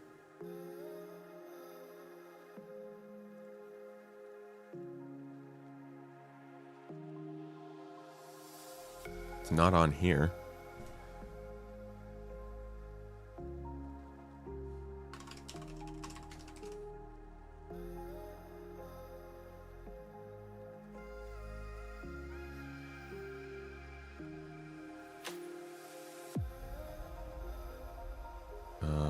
Is there like a post made about this?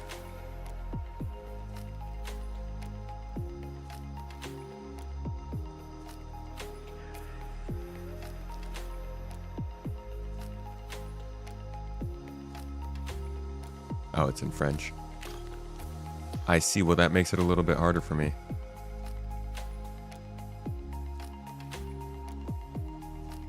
Well, in that case, I will probably then cover that another day. Somebody else said there was a sneak peek.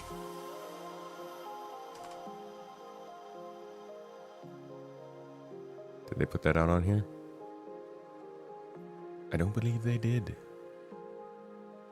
No, where do they even put these sneak peeks? Is it in the emails they send?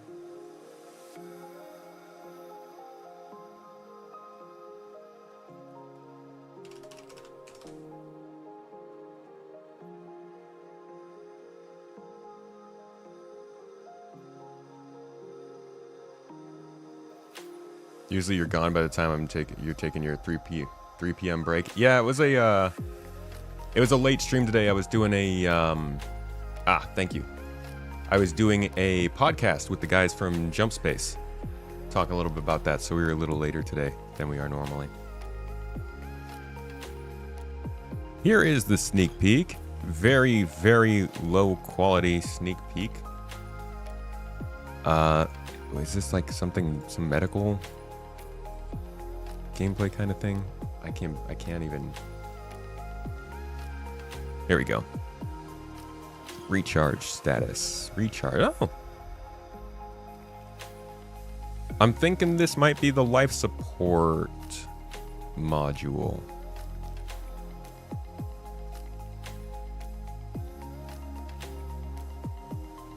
Brentworth Medical Clinic on the side. Yeah. Recharge status. Oh, I thought that was a gust of wind. It's a hand. Okay, so maybe this is...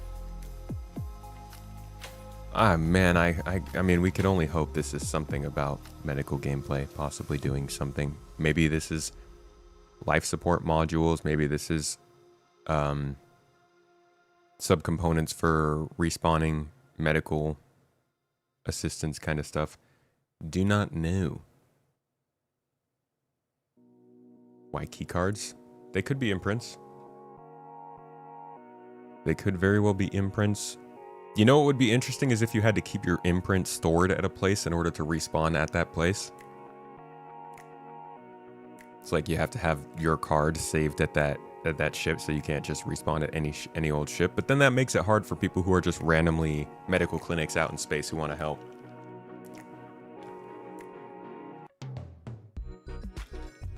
No idea. No flippity flappity clue what this might be.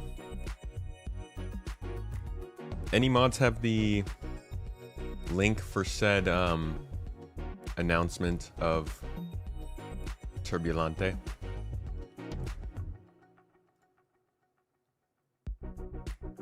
I'm not gonna have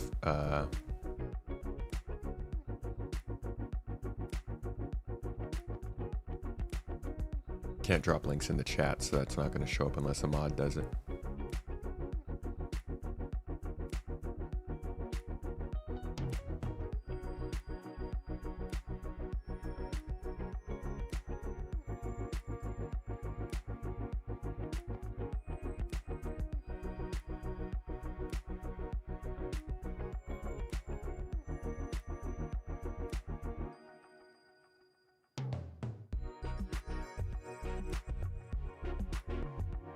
There we go. Found it. Okay, we got a little announcement here considering Turbulent and their involvement with Cloud Imperium Games, changing their name to Cloud Imperium Games Montreal. Kind of something that we could have seen coming. We're gonna read through this, but I just want to be clear. I am getting this auto-translated, by Google Chrome. And I don't even know it. So this is a press release as well. I don't know what is or is not going to be 100% valid here. So like, we'll try not to react too strongly to anything that might be mistranslated. CIG Montreal will work on refining the online game Star Citizen, which has been available in a pre-official version. Pre-official. Yeah, see, there's the translation stuff. Since 2017. But whose official launch version is now promised for 2027 or 28. Yeah.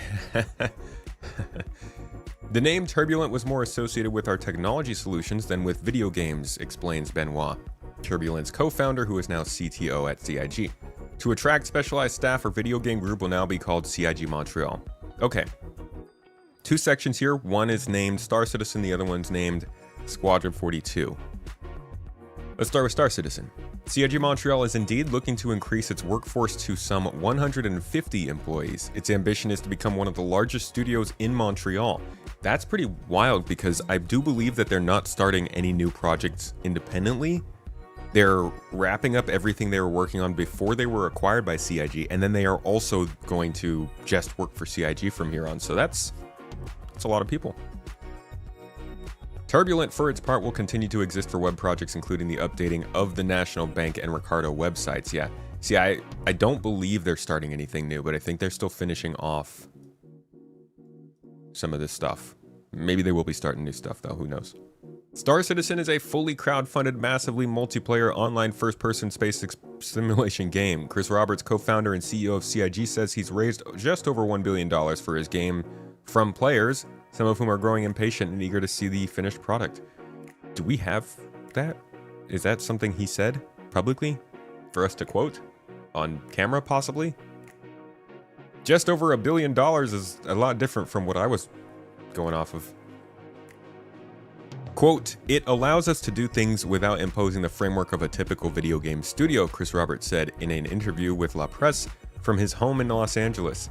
Quote, "The players who fund us expect the best game, period. We don't have to streamline, cut jobs, or change our business model," end quote. Oh, is it in Canadian dollars? I mean, they must be over $1 billion in Canadian dollars, right? How much is, let's see, 800 million USD to CAD? Really, Google? You can't just tell me what that is? Oh, okay. Yeah. Not that much. Sorry, Canadians. Sorry, I didn't mean to assume anything. The British entrepreneur knows the Quebec metropolis well, having participated in the filming of feature films there at a time when he was taking a break from video games. He appreciates the city and the talent of its video game specialist. He planned to be there to personally inaugurate the renaming of the studio, but the turbulence at Air Canada decided otherwise. Turbulence. Okay, Squadron 42 section. This one probably has more of the juice. On the way to the final version of Star Citizen, CIG Montreal plans to launch the single-player game Squadron 42 next year, with a more conventional narrative and set in the same universe as the latter. Several new features introduced by Squadron 42 will then be used to enhance Star Citizen. Squadron 42 will launch at a point in 2026 where it won't be overshadowed by the most anticipated game of the next few months, Grand Theft Auto 6. Quote, "We're hoping it'll be almost as big an event, other than GTA."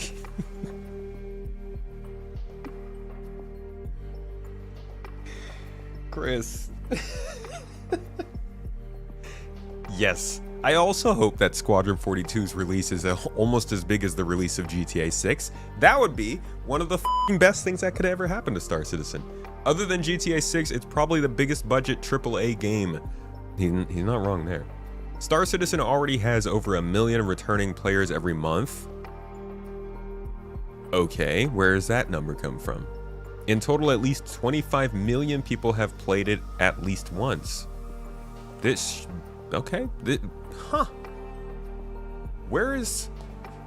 Why don't we get to hear these numbers? I would love to hear that and have something quotable there. This should help CIG successfully market Squadron 42, as many of these players are eagerly awaiting the new title. Others might be drawn to the formula or the characters. Quote, "It is Top Gun meets Star Wars." That's such a Chris statement. Throughout the action, players will be able to rely on sidekicks who take on the features of well-known actors, including Gary Oldman, Mark Hamill, and Gillian Anderson. The voices and gestures of the 3 actors were digitized in the studio to create realistic avatars so that they could still continue to be in the game if the actors passed away. No, I'm kidding. That last part's not included, but people have joked about that. You don't think this article has the correct numbers? They may be looking at sites like CCU Game? Maybe. Because I'm like, what? A million returning players every month is, that's a lot. That's a lot for this game, in my opinion. In addition, Mr. Beauséjour, that's Benoit, Turbulent's other co-founder, in addition to Mr. Beauséjour, Turbulent's other founder, Marc Boudet, and partner Claire Buffett have taken on new roles at CIG. The former will lead the studios in Montreal, Manchester, England, Austin, Texas, and Frankfurt. Wow. Ms. Buffet becomes head of operations and human resources for CIG's North American offices. Wow. So Turbulent took a lot of the responsibility in the company. I had no idea that Mark had that much reach over the company. The Montreal, Manchester, and Austin, Frankfurt studios. So that's every other studio. Is it not? I'm not missing any, right? Frankfurt, Manchester, Montreal, Austin, Texas, Los Angeles is gone. Yeah. So basically the Turbulent people are running CIG's studios. I would love to hear how that deal went down. Think about how many boxes have been delivered for Hurston. I try not to, man. They're probably using them to kill more people or something. I don't know. You think it's the reporting taking liberties? Maybe. It could be. It would be weird for that to just like, I mean, it's not. I don't think that's a translation kind of thing, but you never know. That would be very interesting. It could be that instead it says the former will assist the studios in these locations. Maybe not lead. I don't know. And by my own words, we shouldn't take everything that we read here as complete fact, but that still is an interesting statement. So yeah, Turbulence changing their name, as not a huge deal, but it's something to keeping up with. And I think this part about GTA 6 is the most interesting. Sounds like they're trying to avoid the GTA 6 launch, so we'll see. That probably means end of year as opposed to anywhere near Q3 or right now. Because I think GTA 6 is scheduled for next summer. Is that correct? GTA 6 launch date. Everybody thinks it's probably going to get delayed again. Yeah, they're scheduled for May 26th. So they're definitely not launching it Invictus week for Squadron 42. Probably late Q3, early Q4.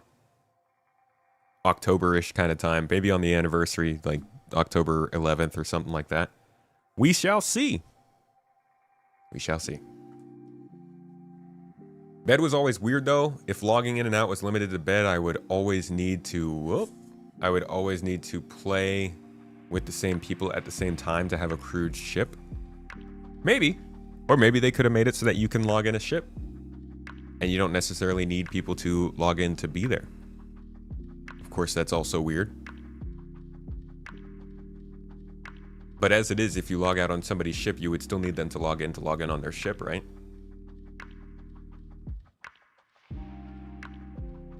GTA will be much more accessible, so even just that alone will yield much higher sales than Squadron 42. Yeah, the event of launching a game cannot be compared to GTA 6. It just doesn't happen.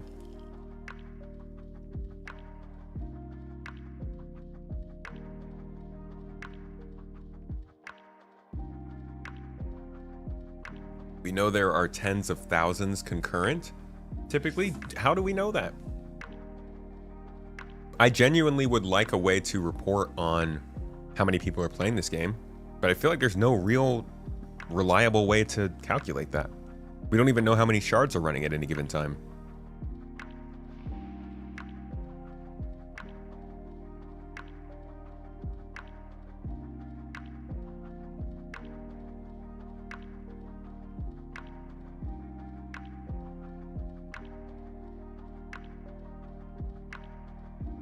Probably aiming for CitizenCon. What if GTA gets delayed? Dude, that would suck. There's so many game companies that are probably biting their nails thinking about that. Like, what if they delay it again? We're gonna see so many launch dates announced for like everywhere but May of 2026. Except for one person. I feel like if you're that one person that goes up against GTA 6 in May, then that could actually be some really good publicity for you. They've shared that before pretty recently. Shared the active numbers. Do you know where?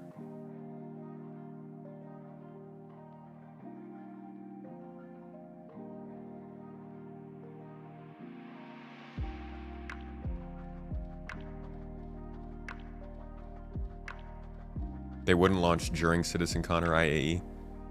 Well, they want to have a gala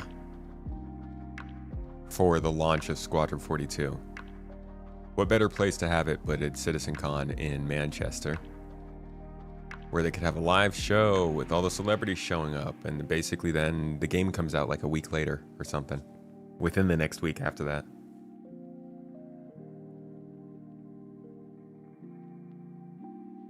Should CIG advertise griefers or pirate gameplay to attract the GTA players? I don't think CIG should ever advertise griefing as part of their game, but I do think that it should be included in their advertisement that pirates exist in the game for sure. But I wouldn't conflate those two things. Piracy can be a lot of things. Griefing is just kind of being a dickhole.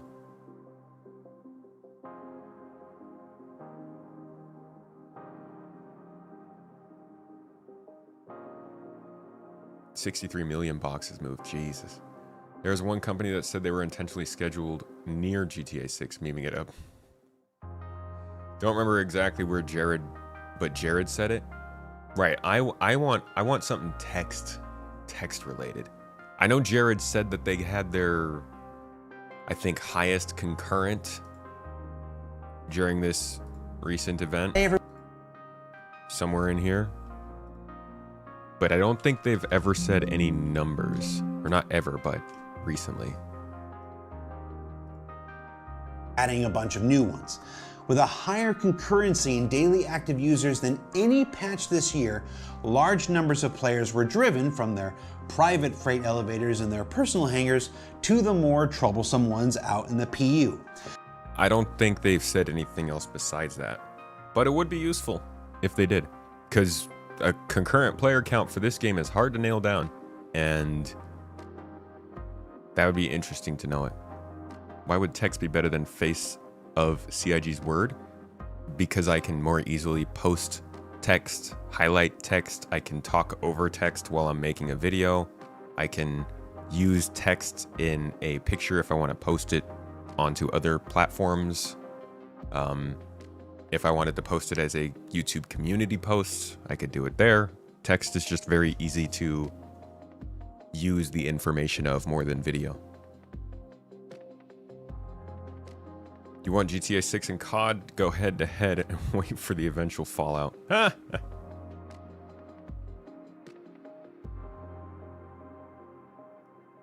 You can look, but you saw the numbers last year. I think I've only ever seen like the participation event numbers and maybe like one of their letter from the chairmans where they went over it, gave us some detail. Either way, be fun to know. It'd be good to know.